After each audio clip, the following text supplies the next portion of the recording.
The next idiom is red flag. आता red flag हा जो इडियम आहे याचे दोन अर्थ होतात. एक अर्थ होतो अ वॉर्निंग साईन, म्हणजेच काय की एखादं धोक्याची घंटा आहे असं जे म्हणतो. समजा असं जे लिहिलं नसतं का ते डीपी वगैरे लाईव्हची जी डीपी असते त्याच्यावरती लिहिलेलं असतं बघा की खतरा आहे, पुढे धोका आहे असं दिलेलं असतं. That is called a red flag. Red flag म्हणजेच काय की अधोक्याची घंटा किंवा वॉर्निंग साईन. आणि दुसरा जो अर्थ आहे त्याचा आहे an undesirable quality or behaviour in a person. आता मॉडर्न डे रिलेशनशिप मध्ये तुम्ही दोन प्रकारचे शब्द वारंवार ऐकत असाल बघा. एक आहे रेड फ्लॅग आणि दुसरा आहे ग्रीन फ्लॅग. Green flag. आता रेड फ्लॅग आणि ग्रीन फ्लॅग मध्ये कसं, रेड फ्लॅग म्हणजे a person who is very toxic, the person who is very undesirable. एखादा माणूस खूपच टॉर्चरिंग, खूपच डॉमिनेटिंग, खूपच कंट्रोलिंग आणि खूपच जर अनडिझायरेबल बिहेवियर जर असेल त्या माणसाचं तर आपण त्याला रेड फ्लॅग म्हणतो. परंतु on the opposite the person who is hello, this is Rahul. Welcome to my channel learn English with Rahul Pawar. As you know that तलाठी भरती 2026 ची ऍड जी आहे ती नुकतीच प्रसिद्ध करण्यात आलेली आहे आणि या वर्षीची जी एक्झाम असणार आहे ती प्री आणि मेन या दोन भागामध्ये डिवाइड केलेली आहे. तर मग मेनचा जो सिलेबस आहे त्याच्यामध्ये लँग्वेज हा एक सब्जेक्ट आहे. त्याच्यामध्ये दोन विषय आहेत, मराठी आणि इंग्रजी. मग याच्यापैकी इंग्रजी हा जो सब्जेक्ट आहे त्या सब्जेक्टवरती जवळपास 50 क्वेश्चन तुम्हाला परीक्षेमध्ये विचारले जातील. 50 क्वेश्चन्स विचारले जातील म्हणजेच काय 50 क्वेश्चन्स असतील आणि 100 मार्क्स असतील. म्हणजेच काय, एक क्वेश्चन 2 मार्काला आहे, ॲज यू नो दॅट. आणि आता हे जे 50 क्वेश्चन्स आहेत ते कसे डिवाइड केलेले आहेत, तर पहिला जो सेक्शन आहे तो आहे वोकॅब्युलरीचा, दुसरा सेक्शन आहे ग्रामरचा आणि तिसरा सेक्शन आहे रीडिंग कॉम्प्रिहेन्शनचा. रीडिंग कॉम्प्रिहेन्शनचा. ओके. मग हे जे तिन्ही सेक्शन आहेत त्या तिन्ही सेक्शन मधूनच हे 50 क्वेश्चन्स फॉर्म केले जातात. मग आजपासून आपण जे सिरीज चालू करतोय त्याच्यामध्ये आपण हे तिन्ही सेक्शन कव्हर करणार आहोत. आणि असं नाहीये की मी तुम्हाला थोडंसं शिकवेल आणि मग लगेच म्हणेल की ही बॅच जॉईन करा, ती बॅच जॉईन करा, असं काही नसणार आहे. तर आपण जी लेक्चर सिरीज चालू करतोय त्याचं वैशिष्ट्य म्हणजे काय, तर पूर्ण जे लेक्चर सिरीज असणार आहे ते फ्री ऑफ कॉस्ट असणार आहे. म्हणजेच काय की you don't have to pay a penny, म्हणजे तुम्हाला ₹1 सुद्धा खर्च करायची गरज नाही. The only thing it will cost you is the subscription. म्हणजेच काय, तुम्हाला जो चॅनल आहे learn English with Rahul Pawar तो सबस्क्राईब करावा लागेल, जेणेकरून मी जे काही व्हिडिओज पोस्ट करेल ते तुम्हाला नोटिफिकेशनच्या माध्यमातून तुम्हाला कळत राहतील आणि you will be able to watch them. आता आपण जे टॉपिक कव्हर करतोय वोकॅब्युलरी, ग्रामर आणि रीडिंग कॉम्प्रिहेन्शन हे तिन्ही डिटेल्ड असणार आहेत. सगळं जे काही विचारलं जातं तलाठी भरतीमध्ये ग्रुप बी आणि सी मध्ये त्या सगळ्या विषयांचा, त्या सगळ्या टॉपिकचा आपण अभ्यास करणार आहोत. आणि आजपासून आपण वोकॅब्युलरीला सुरुवात करत आहोत. आता वोकॅब्युलरीमध्ये पण आपण काय सुरुवात करतोय तर इडियम्स आणि फ्रेजेस. इडियम्स आणि फ्रेजेस का सुरुवात करतोय, तर कमीत कमी 4 ते 5 क्वेश्चन्स हे तुमच्या इडियम्स आणि फ्रेजेस वरती विचारले जातात. मग काही क्वेश्चन्स डिरेक्ट असतात आणि काही क्वेश्चन इनडिरेक्ट असतात. आता डिरेक्ट क्वेश्चन्स कसे, तर काही क्वेश्चन्स मध्ये काय केलं जातं की बाबा तुम्हाला या या इडियमचा अर्थ काय असं सरळ सरळ विचारलं जातं. परंतु कधी कधी काय करतात की तुम्हाला एखाद्या इडियम जो आहे तो एखाद्या कॉन्टेक्स्ट मध्ये दिला जातो. म्हणजेच काय की a situation will be given to you and that idiom will be used in a sentence, आणि तुम्हाला त्या इडियमचा जो वापर आहे त्या सेंटेन्स मध्ये त्यानुसार तुम्हाला त्याचा अर्थ बघायचा असतो. आता त्याचा जो मेन अर्थ असतो इडियमचा तसाच अर्थ असतो. परंतु ज्यावेळेस डिरेक्ट क्वेश्चन विचारलं जातं का त्यावेळेस तुम्हाला क्लूच नसतो. एक तर तुम्हाला ते येतं, नाही तर तुम्हाला ते नाही येत. परंतु ज्यावेळेस कॉन्टेक्स्ट मध्ये विचारलं जातं at least you have a chance that you can नाही का की मेक सम गेस वर्क, म्हणजे तुम्ही थोडंसं दिमाग लावू शकता आणि बाबा सेंटेन्स जर तुम्हाला जर समजला इंग्लिश मधला चांगल्या पद्धतीने तर तुम्ही ऍटलीस्ट तर्क तरी लावू शकता की दिस माइट मीन दिस, म्हणजे बाबा या इडियमचा अर्थ असा होऊ शकतो. मग असं पण होतं, हे तुम्ही लक्षात ठेवायचं.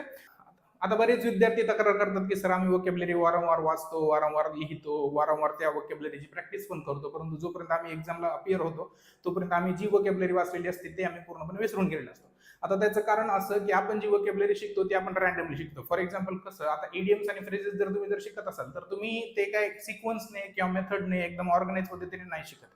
तुम्ही काय करता की तुम्ही एक इडियम ॲनिमलचं शिकणार, एक इडियम कलरचं शिकणार, एक इडियम हेल्थचं शिकणार, एक इडियम दुसरं शिकणार.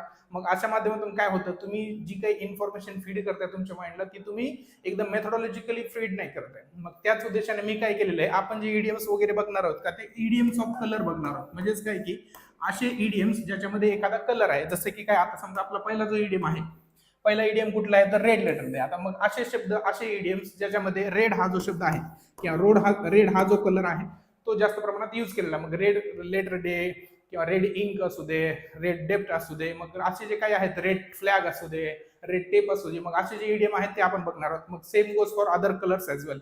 म्हणजेच काय, आपण काय करणार आहोत, हे जे सगळे इडियम आहेत ते एकदम चांगल्या पद्धतीने ऑर्गनाइज करून मी तुम्हाला शिकवणार आहे, ज्याच्या माध्यमातून काय होईल, able to remember them, use them and keep them in your mind for the rest of your life, म्हणजे तुम्ही तुमच्या पूर्ण आयुष्यासाठी ते लक्षात ठेवणार आहात. बघूया आता मग आता पहिला इडियम कुठला आहे. The first idiom that we are going to look at is red letter day. आता रेड लेटर डे कशाला म्हणतो, तर एखादा दिवस जर खूपच महत्वाचा असेल तर त्याला रेड लेटर डे म्हणतो. फॉर एक्झाम्पल काय, आता 15 ऑगस्ट जो आहे समजा, independence day is a red letter day for every Indian, म्हणजेच काय प्रत्येक भारतीयांसाठी रेड लेटर डे म्हणून कुठला दिवस ओळखला जातो, तर 15 ऑगस्ट किंवा इंडिपेंडन्स डे.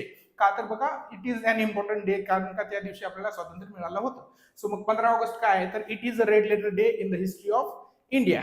आता त्याला मराठीमध्ये जर सांगायचं झालं तर कसं, खूप महत्वाचा किंवा स्मरणीय दिवस, अशा गोष्टीला आपण रेड लेटर डे म्हणतो. आता हे जे कॅलेंडर तुम्ही बघताय याच्यामध्ये एवढे एवढे सगळ्या तारखा आहेत, परंतु हा जो आहे त्याला थोडंसं हे केलेलं आहे, in order to signify that this is the red letter day, म्हणजेच काय की this is an important day किंवा एक महत्वाचा दिवस आहे. बघूयात पुढचा इडियम कुठला आहे.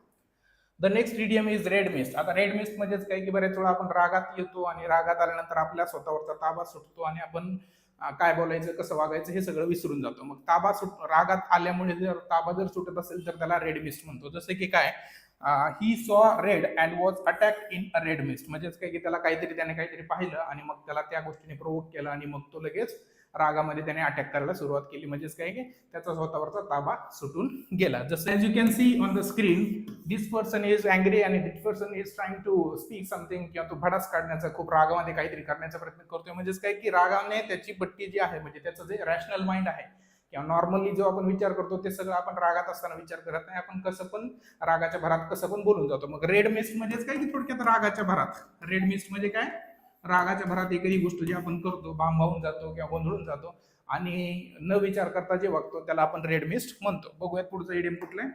The next idiom is reds under the bed. Reds under the बेडला काय म्हणतो इंग्लिशमध्ये, worries, fears or embarrassing problems that someone hides, म्हणजे अशा एखाद्या गोष्टी जे आपण लपवतो. आता गोष्टी लपवतो म्हणजेच काय की आपण एखादी वस्तू लपवतो असं नाही, परंतु एखादी गोष्ट आपल्यामध्ये आहे, एखाद्या पर्सनॅलिटीमध्ये आहे आपल्या गोष्ट, आणि आपण ती गोष्ट लपवतो. फॉर एक्झाम्पल काय, तुम्ही खूप घाबरता एखाद्या गोष्टीला, तुम्ही एखाद्या गोष्टीसाठी तुम्हाला खूप गिल्ट वाटतं किंवा खूप एम्बॅरेसिंग वाटतं, तुमच्यावरती हसतील लोक, तुम्हाला जज करतील, म्हणून ती गोष्ट तुम्ही लपवताय. मग तशी ज्या गोष्टी असतात त्यांना रेड्स अंडर द बेड म्हणतो. फॉर एक्झाम्पल काय, की he acts happy but he has some reds under the bed. तो आनंदी असण्याचा प्रयत्न करतोय किंवा तो आनंदी आहे असं दाखवतोय, परंतु in reality he is not happy, he is hiding something under the, म्हणजे he has some reds under the bed, म्हणजेच काय की तो काहीतरी लपवतोय ज्याच्या माध्यमातून त्याला वाटतं की बाबा हे जर बाहेर आलं तर लोक मला काय म्हणतील, लोक मला काय समजतील. जसं की काय, आता हा जो बेड आहे या बेडच्या माध्यमातून आता मेटाफॉरिकली काय दाखवलंय की बाबा दिस इज द बेड, म्हणजेच काय की दिस इज द पर्सन म्हणूयात आपण, आणि this is something that the person is hiding, म्हणजेच काय की worries, fears, mistakes or embarrassing things, म्हणजे स्वतःच्या चुका, स्वतःचा कमीपणा, स्वतःची भीती, स्वतःच्या ज्या काही चिंता वगैरे आहेत त्या गोष्टी माणूस लपवतो. मग तशा ज्या गोष्टी लपवल्या जातात, ज्यावेळेस फिलिंग्स, पर्सनॅलिटी बद्दल काहीतरी लपवतो, त्या गोष्टींना आपण रेड्स अंडर द बेड म्हणतो. बघूयात पुढचं इडियम कुठलं आहे. The next idiom is red ink. आता रेड इंक म्हणजेच काय की when somebody is in financial loss or being in debt. आता DEBT हा जो आहे ज्याला आपण डेटच म्हणतो बरं का, जसं आपण डेट म्हणतो का DAT, तसंच त्याचं प्रोनाउन्सिएशन. आता डेट या शब्दाचा अर्थ काय, DEBT म्हणजेच काय की एखादा माणूस कर्जात असणे. म्हणजे when somebody is in red ink it means that they are facing some financial loss. एखादा माणूस जर रेड इंक मध्ये जर आहे तर तो माणूस काहीतरी फायनान्शियल लॉस मध्ये आहे हे लक्षात ठेवायचं.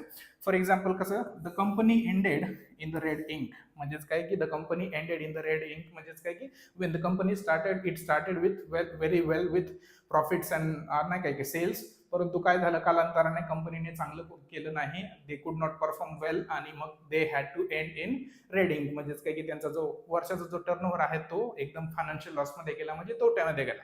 That's why the company was in red ink. Okay, for example कसं, हे जसं लिहिलं समजा नाही काय ते एक्सपेन्सेस, इन्कम वगैरे काय काय म्हणलं, आणि नेट प्रॉफिट लॉस वगैरे काय काय असं जे म्हणतो समजा त्यानुसार, म्हणजेच काय की when somebody is in financial loss that person is in red ink. Okay, the next idiom is like a red rag to a bull. Like a red rag to a बुलला इंग्लिशमध्ये काय म्हणतो, something that makes someone very angry or provokes them, म्हणजेच काय एखादी अशी गोष्ट जी एखाद्या माणसाला प्रोवोक करते, एखाद्या माणसाला खूपच राग आणण्यासाठी प्रवृत्त करते, ती गोष्ट जी असते त्याला आपण like a red rag to a bull म्हणतो. जसं की काय, आता हा जो बुल आहे this is triggered by this red rag, म्हणजेच काय की हे जर बघितलं तर तो रागात येतो आणि तो शर्यतेसाठी किंवा धावतो किंवा मारायला येतो, असं हे इडिओमॅटिक एक्सप्रेशन आहे त्याच्या माध्यमातून काय की बाबा एखाद्या माणसाला एखादी गोष्ट ट्रिगर करणारी जर सांगितली किंवा दाखवली तर तो माणूस पटकन रागात येतो. फॉर एक्झाम्पल कसं, criticising his work is like a red rag to a bull, म्हणजेच काय की त्याचं काम जे आहे त्याची जर टीका केली तर हे कसं आहे, it is red rag to a bull, म्हणजेच काय की बाबा त्याला हे प्रवृत्त करण्यासारखंच आहे आणि त्याच्या माध्यमातून तो रागवू शकतो आणि तो माणूस काही पण बोलू शकतो. मराठीमध्ये बोलायचं झालं तर कसं, एखादी गोष्ट जी कोणाला खूप चिडवते किंवा संताप आणते ती गोष्ट करणे त्याला काय म्हणतो, like a red rag to a bull. बघूयात पुढचा शब्द कुठला आहे. The next idiom is red herring. आता रेड हेअरिंग म्हणजेच काय की something that misleads or distracts from the real issue, म्हणजे एखादी मेन गोष्ट आहे त्या गोष्टीपासून, एखाद्या मेन मुद्द्यापासून जर एखादी गोष्ट जर भटकवत असेल त्या गोष्टीला आपण रेड हेअरिंग म्हणतो. रेड हेअरिंगला आपण सिंपल भाषेत सांगायचं झालं तर डिस्ट्रॅक्शन म्हणतो. काय म्हणतो, डिस्ट्रॅक्शन. म्हणजेच काय, बऱ्याच वेळा क्राईम थ्रिलर जे असतात मूवीजमध्ये बघा किंवा एखादा सिरियल किलर असतो, मग त्या माणसाकडून लक्ष दुसरीकडे जावं म्हणून काय करतात, अचानकच एखादा दुसरा माणूस तसं वागतो किंवा हे करतो आणि हा किलर नाहीये हा किलर आहे असं उगाच संभ्रम निर्माण केला जातो आणि डिस्ट्रॅक्शन निर्माण केलं जातं इन अ वे. मूवीजमध्ये जे चेस सीन्स असतात का, हिरो कुठेतरी पडत असतो आणि मग त्याच्या मागे पोलीस लागलेले असते, मग त्यावेळेस सुद्धा तो रेड हेअरिंगच्या माध्यमातून, डिस्ट्रॅक्शनच्या माध्यमातून पोलिसांना दाखवतो की बाबा मी इकडे गेलोय, परंतु ते तिकडे न जाऊन तो दुसरीकडे जातो. So that is red herring, म्हणजेच काय की in a way a distraction.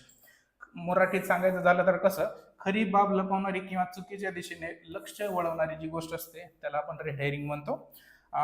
For example, his long speech was just a red herring to avoid the question, म्हणजेच काय की his long speech was a red herring just to avoid the question. लोक प्रश्न जे विचारतील, लोक येऊन प्रश्न विचारतील आणि त्यांना तोंड द्यावं लागेल म्हणून तो जो वक्ता आहे त्याने काय केलं की त्याचं भाषणच लांबवलं, जेणेकरून लोक बोर होऊन खूप दिवसानंतर, म्हणजे खूप वेळानंतर लोक निघून गेली. म्हणजेच काय की ही speech was a red herring in a way it was a distraction. बघूयात पुढचं इडियम कुठला आहे. The next idiom is red flag. आता रेड फ्लॅग हा जो इडियम आहे याचे दोन अर्थ होतात. एक अर्थ होतो अ वॉर्निंग साईन, म्हणजेच काय की एखादं धोक्याची घंटा आहे असं जे म्हणतो, समजा असं जे लिहिलं असतं का ते डीपी वगैरे, लाईटची जी डीपी असते त्याच्यावरती लिहिलेलं असतं बघा की खतरा आहे, पुढे धोका आहे असं दिलेलं असतं. That is called a red flag. Red flag म्हणजेच काय की अधोक्याची घंटा किंवा वॉर्निंग साईन. आणि दुसरा जो अर्थ आहे त्याचा आहे an undesirable quality or behaviour in a person. आता मॉडर्न डे रिलेशनशिप मध्ये तुम्ही दोन प्रकारचे शब्द वारंवार ऐकत असाल बघा, एक आहे रेड फ्लॅग आणि दुसरा आहे ग्रीन फ्लॅग. Green flag. आता रेड फ्लॅग आणि ग्रीन फ्लॅग मध्ये कसं, रेड फ्लॅग म्हणजे a person who is very toxic, the person who is very undesirable, एखादा माणूस खूपच टॉर्चरिंग, खूपच डॉमिनेटिंग, खूपच कंट्रोलिंग आणि खूपच जर अनडिझायरेबल बिहेवियर जर असेल त्या माणसाचं तर आपण त्याला रेड फ्लॅग म्हणतो. परंतु on the opposite, the person who is very good, एखादा माणूस खूपच स्वभावाने चांगला आहे, खूपच म्हणजे राहण्यासारखा आहे, चांगला माणूस आहे, लग्न करण्यासारखा आहे, सोबत ठेवायच्या लायकीचा, असं जर तो माणूस असेल तर त्याला आपण ग्रीन फ्लॅग म्हणतो. Green flag. आणि तो माणूस जर खूपच चांगला असेल तर तुम्ही त्याला ग्रीन फॉरेस्ट असा पण शब्द ऐकला असेल. ओके, म्हणजेच काय की तो माणूस खूपच चांगला जर असेल तर ग्रीन फॉरेस्ट म्हणतो. मराठीत मिनिंग जर सांगायचं झालं तर धोक्याचा इशारा किंवा एखाद्या व्यक्तीच्या अयोग्य वागणुकीचे लक्षण, म्हणजेच काय की एखादा धोक्याचं साईन तरी, लक्षण तरी, किंवा एखाद्या माणसाचं अनडिझायरेबल वागणं आहे त्या गोष्टीचं लक्षण असतं, त्याला आपण रेड फ्लॅग म्हणतो. फॉर एक्झाम्पल काय, he is constant lying is red flag, म्हणजेच काय की तो नेहमी खोटं जे बोलतोय हे काय आहे, it is a sign of red flag, म्हणजे it is a red flag. आता रेड फ्लॅग म्हणजे वॉर्निंग साईनच आहे, मग it is a sign of red flag म्हणायची गरज नाही, it is a red flag असं जरी तुम्ही म्हणलं तरी चालेल. कारण का, he is constantly lying to his girlfriend, boyfriend, whatever, आई वडिलांना कोणाला पण जे खोटं बोलतोय समजा तो माणूस, मग ते बाबा सारखंच वारंवार खोटं बोलणं म्हणजे हे रेड फ्लॅग आहे. म्हणजेच काय की it is an undesirable quality in a person, that is why the red flag is the word. बघूयात पुढचा इडियम कुठला आहे. The next idiom is in the red. आता आपण थोड्या वेळापूर्वी एक इडियम बघितलं बघा की in red ink, in red ink आणि इन द रेड, हे जे दोन आहेत या दोन्ही इडियमचा अर्थ काय होतो, तर एखादा माणूस फायनान्शियल लॉस मध्ये आहे त्यावेळेस आपण इन द रेड पण म्हणतो आणि इन रेड इंक पण म्हणतो. म्हणजे या दोन्हींचा अर्थ काय होतो, when somebody is in financial loss you can say that so and so company or so and so person is in the red or in the red ink. For example कसं, after the poor sales the company was in the red. after the poor sales म्हणजे एकदम गरीब cells नाही, poor म्हणजेच काय की बाबा खूप कमी झालेलं जे काही समजा विक्री आहे त्याला आपण पुअर सेल्स म्हणतो. मग after the poor sales the company was in the red, म्हणजेच काय की खूपच कमी विक्री झाल्यामुळे, खूपच कमी उत्पादन झालं आणि कमी लोकांपर्यंतच पोहोचलं, कमी सेल करू शकलो म्हणून काय झालं, company was in the red. Company was in the red म्हणजेच काय की the company was in financial loss, म्हणजे कंपनीला जो प्रॉफिट जो आहे तो वाढला नाही परंतु असं थोडं थोडं खाली आला. That is why it is called in the red. बघूयात पुढचा शब्द कुठला. The next idiom is red carpet treatment. Red carpet treatment म्हणजेच काय की to be given a special welcome and very good treatment. म्हणजे एखाद्या माणसाला जर खूपच आदरयुक्त आणि खूपच चांगलं जर ट्रीटमेंट दिलं जात असेल म्हणजे त्याची स्किन ट्रीटमेंट किंवा फिजिकल ट्रीटमेंट किंवा हे जे ट्रीटमेंट म्हणतो हॉस्पिटलमधल्या ती ट्रीटमेंट नाही. ट्रीटमेंट या शब्दाचा अर्थ इथे वागणूक होतो. काय होतो? वागणूक. म्हणजेच काय की एखाद्या माणसाला खूपच जर समजा नाही का हाताच्या बोटासारखं फोडासारखं जगतो असं जर म्हणतो समजा, तसं जर एखाद्या माणसाला चांगली वागणूक देत असतील तर त्याला आपण रेड कार्पेट ट्रीटमेंट म्हणतो. As you can see in the picture this lady is arriving at an event आणि this people are waiting for her. आणि एक रेड कार्पेट तिच्यासाठी हे केलेलं आहे, खाली टाकलेलं आहे आणि she is entering into the event. म्हणजे ते येत असताना लोक टाळ्या वगैरे वाजवत आहेत. म्हणजे काय, in a way they are waiting for her आणि they are welcoming her with warm welcome. म्हणजे चांगल्या पद्धतीने आदरयुक्त भावनेने ते लोक काय करतात, दे आर रिसिव्हिंग हर म्हणजे दे are welcoming her.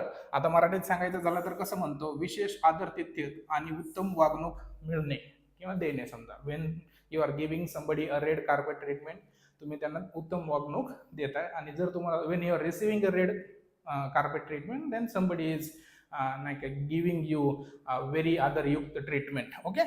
For example the guest were given a red carpet treatment at the hotel. म्हणजेच काय की हॉटेलमध्ये जे काही गेस्ट आले होते त्या सगळ्या लोकांना रेड कार्पेट ट्रीटमेंट देण्यात आलं. म्हणजेच काही त्या लोकांचं स्वागत करण्यात आलं, त्यांना पुष्पगुच्छ वगैरे देण्यात आली आणि त्यांना गेस्ट म्हणून भारतामध्ये किंवा जिथे कुठे ते येत आहे ज्या काही हॉटेलला ते आले तिथे त्यांचं आदरयुक्त स्वागत करण्यात आलं. म्हणजेच काय की it is red carpet treatment. बघूयात नेक्स्ट इडियम कुठलं आहे.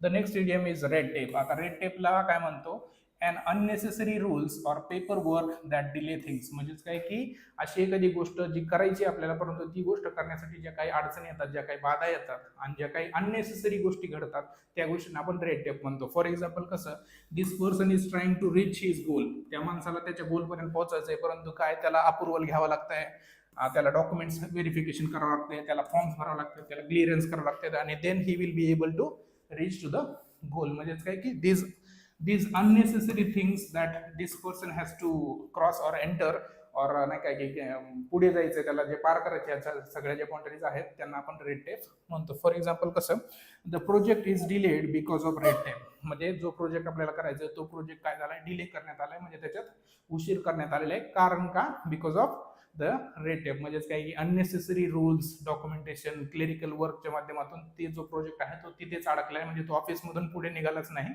जेणेकरून काय तो प्रोजेक्ट अजूनही अप्रूव्ह झालेला नाहीये. So that is called a red tape. याच्यावरती बऱ्याच वेळा प्रश्न आलेले आहेत, please keep this in mind. बघूयात पुढचं इडियम कुठलं आहे. The next idiom is paint the town red. आता पेंट द टाउन रेड, आता रेड हा जो शब्द आहे कुठला, रेड इडियम मध्ये जो वापरला जातो तो युजली निगेटिव्हच मिनिंग असतो बरं का त्याचा. रेड जिथे जिथे तुम्ही वापरताय तिथे तिथे थोडासा निगेटिव्हच मिनिंग आहे रेड या शब्दाचा. परंतु हा जो इडियम आहे पेंट द टाउन रेड, त्याच्यामध्ये it has a positive meaning which means to go out and celebrate excitedly and enjoy a lot. म्हणजे बाहेर जाणे आणि काहीतरी सेलिब्रेशन जे करतो तुम्ही शहराच्या वेगवेगळ्या भागामध्ये जाऊन एक्सप्लोर करून, त्या गोष्टीला पेंटिंग द टाउन रेड म्हणतो. As you can see in the picture this people are celebrating something in a city. आणि सगळीकडे जे नाही आहेत वेगवेगळ्या लाईटी अशा तशा नाही काही झगमग जी म्हणतो आपण समजा नाही तशी आहे. आणि पीपल आर सेलिब्रेटिंग म्हणजे 31st जसं आपण सेलिब्रेट वगैरे करत असतो, this people are painting the town red. म्हणजेच काय की ते त्यांचा ठसा उमटवत आहेत आणि ते जागोजागी जाऊन एक्सप्लोर करून स्वतःचा आनंद व्यक्त करत आहेत. दे आर एन्जॉईंग और they are experiencing a sense of joy by going to different places or by exploring. That's why they are painting the town red. आता मराठीत सांगायचं झालं तर उत्साहाने बाहेर जाऊन खूप मज्जा करून येणे. म्हणजेच काय की ज्यावेळेस तुम्ही बाहेर जाता आणि खूप मजा करून येता का समजा, त्याला पेंटिंग द टाउन रेड म्हणतो. फॉर एक्झाम्पल काय, तुम्ही पुण्यात राहता आणि मग संडे म्हणून तुम्ही कुठेतरी जाताय, बाहेर फिरून येत आहे, जे तुम्ही बाहेर फिरून येत आहे त्या गोष्टीला पेंटिंग द टाउन रेड म्हणतो. ओके.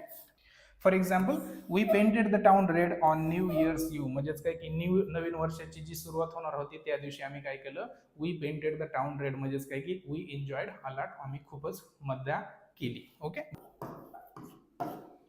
आता रेड या शब्दाचा वापर करून तयार झालेले बरेच इडियम आहेत, परंतु परीक्षेच्या दृष्टिकोनातून एवढेच इडियम तुम्ही लक्षात ठेवणं गरजेचं आहे. जरी एखादे जर अजून महत्त्वाचे असतील sir please keep them in the comment. Now let's look at the idioms of colour with green. The next idiom of color is green thumb, which means a natural ability to grow plants well or someone who is very good at gardening. म्हणजेच काय की झाडे लावणे किंवा वाढवण्यात नैसर्गिक कौशल्य असणे किंवा बागकामात प्रवीण असलेला जो माणूस असतो त्या माणसाला आपण ग्रीन थंब म्हणतो. आता ग्रीन थंब म्हणजेच काय की त्या माणसाचा जो अंगुठा आहे तो ग्रीन कलरचा आहे असा त्याचा अर्थ होत नाही. ग्रीन थंब म्हणजेच काय की बाबा त्या माणसाच्या पर्सनॅलिटीमध्ये किंवा त्या माणसाच्या हातामध्ये अशी जादू आहे ज्याच्या माध्यमातून तो जे काही झाड लावतो ते टिकतं आणि ते झाड एकदम चांगल्या प्रकारे ते फुलतं. In short, when somebody is very good at gardening, that person is said to have a green thumb. Green thumb म्हणजे बाबा त्या माणसाच्या हातामध्ये अशी जादू आहे ज्याच्या माध्यमातून तो काय करू शकतो, हे जे फुलं फळं जे काही असतात समजा ते चांगल्या प्रकारे तो फुलू शकतो आणि त्यांची संगोपन चांगल्या प्रकारे करू शकतो. Example, my grandmother has a green thumb. Every plant she grows stage healthy. म्हणजेच काय की what ever she plant stage healthy because she has a green thumb. ती तिच्या हातामध्ये अशी जादू आहे ज्याच्या माध्यमातून ती जे काही झाड लावेल, जे काही फुल ती लावेल, जे काही प्लांट ती ग्रो म्हणजे प्लांट करेल ते प्लांट काय होतं, चांगलं ग्रो होतं आणि it stage healthy as well. That's why my grandmother has a green thumb. बघूयात पुढचं इडियम कुठलं आहे. The next idiom is green wash. आता ग्रीन वॉश शब्द खूप महत्वाचा आहे. The act of making people believe that a company product और पॉलिसी इज एन्व्हायरमेंटल फ्रेंडली. बरेच कंपनी ज्यावेळेस त्यांचे प्रोडक्ट लॉन्च करतात त्यावेळेस ते म्हणतात की आमचं जे प्रोडक्ट आहेत, आम्ही जे काही प्रोडक्ट बनवतो ते ऑर्गॅनिक पद्धतीने बनवतो आणि आमच्या प्रोडक्ट पासून कोणालाही जीवित किंवा वित्त हानी नाहीये किंवा कोणालाही धोका नाहीये, कोणाची हेल्थ बिघडणार नाही किंवा जे काही आम्ही प्रोडक्ट बनवतो ते इको फ्रेंडली आहेत, त्याचं पर्यावरणाला सुद्धा काही धोका नाहीये. मग असं ज्यावेळेस खोटं असतं तरी पण एखादी कंपनी जर दावा करत असेल की बाबा आमचे जे प्रोडक्ट आहेत ते इको फ्रेंडली आहेत, मुळात त्यांचे इको फ्रेंडली नसतात परंतु तरी पण ते म्हणतात की आमचे प्रोडक्ट इको फ्रेंडली आहेत, त्यावेळेस त्याला ग्रीन वॉश म्हणतो. म्हणजेच काय मराठीत सांगायचं कसं तर एखाद्या कंपनी उत्पादन किंवा धोरणाबद्दल ते पर्यावरणपूरक असल्याचा खोटा आभास निर्माण करण्याला आपण ग्रीन वॉश म्हणतो. एका कंपनीचं इथं हे दिलेलं आहे बघा, कॅप्शन दिलेलं आहे की we care for the planet 100% eco friendly, natural, sustainable आणि ग्रीन असं दाखवलंय. परंतु मुळात ही जी त्यांची जी कंपनी आहे ती अशी दिसते, म्हणजे काही इकडे खूप धूर निघतोय आणि हे प्रदूषण आहे आणि याच्या माध्यमातून पर्यावरणाला धोका पोहोचतोय. परंतु ती कंपनी काय क्लेम करते की आमची जी कंपनी आहे ती अशी नाही दिसत, आमची कंपनी एकदम अशी आहे, म्हणजेच काय की एकदम ग्रीन आहे आणि एकदम पर्यावरणासाठी चांगली पूरक असलेली कंपनी आहे आणि आमचे प्रोडक्ट पण तसे आहेत. असं ज्यावेळेस एखादी कंपनी दावा करते त्या गोष्टीला आपण काय म्हणतो, ग्रीन वॉश म्हणतो. The next idiom is green room, which means a room और एरिया वेर स्पीकर्स और guest wait before going on to the stage. म्हणजेच काय की ग्रीन रूम म्हणजे कशी रूम, अशी रूम जिथे समजा एखादा हे असेल, सुपरस्टार असेल किंवा एखादा सिंगर असेल, समजा काय आपण म्हणूयात की अरिजित सिंगचं परफॉर्मन्स आहे पुण्यामध्ये, मग पुण्यामध्ये स्टेजवरती जायच्या आधी अरिजित सिंग कुठेतरी प्रतीक्षा करत थांबलाय, म्हणजे तो कुठेतरी विश्रांती करतो आणि थोडं स्टेजवर जायच्या आधी तो कुठेतरी जाऊन थांबलाय. मग ती जी जागा असते ज्या रूममध्ये त्या गेस्टला, स्पीकरला, डान्सरला, जो कोण परफॉर्म करणार असतो त्याला परफॉर्मन्सच्या आधी जिथे थांबवलं जातं ज्या रूममध्ये, त्या रूमला आपण ग्रीन रूम म्हणतो. ओके, ती अशी दिसते. इथे सगळं मेकअपचं सामान, सगळ्या गोष्टी ठेवलेल्या असतात आणि इथे तो स्टेज आहे. So this kind of room is called a green room where a dancer, a singer usually stays before the actual performance has begin. For example, कसं the singer relaxed in the green room before her performance. म्हणजेच काय की ती जी singer होते तिने काय केलं, green room मध्ये थोडंसं तिने विश्रांती घेतली before her actual performance began. बघूयात पुढचं इडियम कुठलं आहे. The next idiom is green shoots. Green shoots म्हणजेच काय की early signs of growth or improvement. म्हणजेच एखादी गोष्ट खूपच मरून गेलेली आहे, एखादी गोष्ट संपूनच गेलेली आहे, परंतु ज्यावेळेस ती गोष्ट जन्माला येते किंवा ती गोष्ट हळूहळू ग्रो करायला सुरुवात करते किंवा इम्प्रुव्हमेंट दिसायला लागते, त्यावेळेस त्याला ग्रीन शूट्स म्हणतो. म्हणजेच काय की पाऊस कमी आहे किंवा पाऊसच पडत नाहीये म्हणून जर समजा तुम्ही कापूस लावले जर ते उगवतच नसेल, परंतु हळूहळू तुम्हाला दिसायला लागतं की थोडं थोडं उगवत आहे, थोडं थोडं ग्रोथ होती, थोडी थोडी इम्प्रुव्हमेंट होती, त्याला आपण ग्रीन शूट्स म्हणतो. काय म्हणतो, ग्रीन शूट्स. आता ग्रीन शूट्स हा शब्द पर्यावरणाच्याच बाबतीत नाही, परंतु एखाद्या गोष्टीची डेव्हलपमेंट थोडी थोडी होते त्या गोष्टीसाठी सुद्धा वापरतो. फॉर एक्झाम्पल कसं, after months of losses the company finally saw green shoots in its sales. म्हणजेच काय की बरेच वर्ष किंवा बरेच महिने फायनान्शियल लॉस झेलल्यानंतर त्या कंपनीने शेवटी कुठेतरी बाबा आशेचा किरण त्यांना दिसत होता आणि they start seeing the green shoots. म्हणजे काय की थोडी थोडी इम्प्रुव्हमेंट त्यांना आता दिसत होती. म्हणजेच काय की the company was trying to wake up, म्हणजे ती मेलेल्या अवस्थेतून ती उभं राहण्याचा प्रयत्न करत होती. मग त्या ज्या गोष्टी असतात अर्ली सायन्स ऑफ इम्प्रुव्हमेंटला, त्याला आपण इंग्लिशमध्ये काय म्हणतो, ग्रीन शूट्स. बघूयात पुढचं इडियम कुठलं आहे. The next idiom is get the green light. आता गेट द ग्रीन लाईट हा जो इडियम आहे ते तुम्हाला ट्रॅफिकचे जर नियम माहित असतील तर ते तुम्हाला नक्कीच समजेल चांगल्या पद्धतीने. आता ट्रॅफिकमध्ये ज्यावेळेस हे असतो त्याच्यामध्ये रेड, ग्रीन आणि येलो या 3 प्रकारचं असतं. आता येलो म्हणजेच काय की तुम्हाला गाडी स्लो डाऊन करण्यासाठी किंवा थांबण्यासाठी, विश्रांती करण्यासाठी थोडीशी चेतवणी दिलेली असते. आता रेड सिग्नल जर लागलाय म्हणजे तुम्हाला तिथे डायरेक्टच जागेवरती थांबायचं आहे आणि ज्यावेळेस ग्रीन सिग्नल म्हणतो त्यावेळेस तुम्ही पुढे जाऊ शकता. अप्रूव्ड टू गो अहेड म्हणजे काय की तुम्ही पुढे जाऊ शकता. म्हणजे काय की तुम्ही ज्या सिग्नलवरती थांबलाय तिथून जर तुम्हाला जर ग्रीन सिग्नल मिळालं तर it indicates that you can move ahead or you can go on with your vehicle. तुम्ही तुमची गाडी घेऊन पुढे जाऊ शकता. मग to get the green signal म्हणजे काय, to get approval or permission to go ahead with a plan, project or idea. एखादी गोष्ट करण्यासाठी जर एखाद्या गोष्टीचं जर अप्रुव्हल जर मिळालं तर त्याला आपण to get the green signal म्हणतो. बऱ्याच वेळा लोक जे लव्ह मॅरेज करतात त्या लोकांना घरी कसं विचारावं, घरी कसं विचारावं, पप्पा ऐकतील का, हे त्या सगळ्या गोष्टी म्हणतो. आणि एक दिवस पप्पा ऐकतात, मग ज्या दिवशी पप्पा ऐकतील त्या गोष्टीला आपण काय म्हणतो, ग्रीन सिग्नल. परंतु पप्पा जर ऐकत नसतील तर त्याला आपण रेड सिग्नल म्हणणार. तिथे तुम्हाला सगळं थांबावं लागेल. बघूयात एक्झाम्पल काय. Our proposal was approved so we got the green light to start the project. आमचा जो प्रोजेक्ट होता की आमचा जो प्रपोजल होता प्रोजेक्टसाठीचा तो अप्रूव्ह झाला. So we got the green light म्हणजे आम्हाला काय झालं, ग्रीन लाईट मिळली. म्हणजेच ग्रीन म्हणजे आम्हाला ग्रीन लाईट भेटली. इन शॉर्ट काय झालं, we got the permission or approval in order to go head with our project. बघूयात कुठला इडियम कुठला.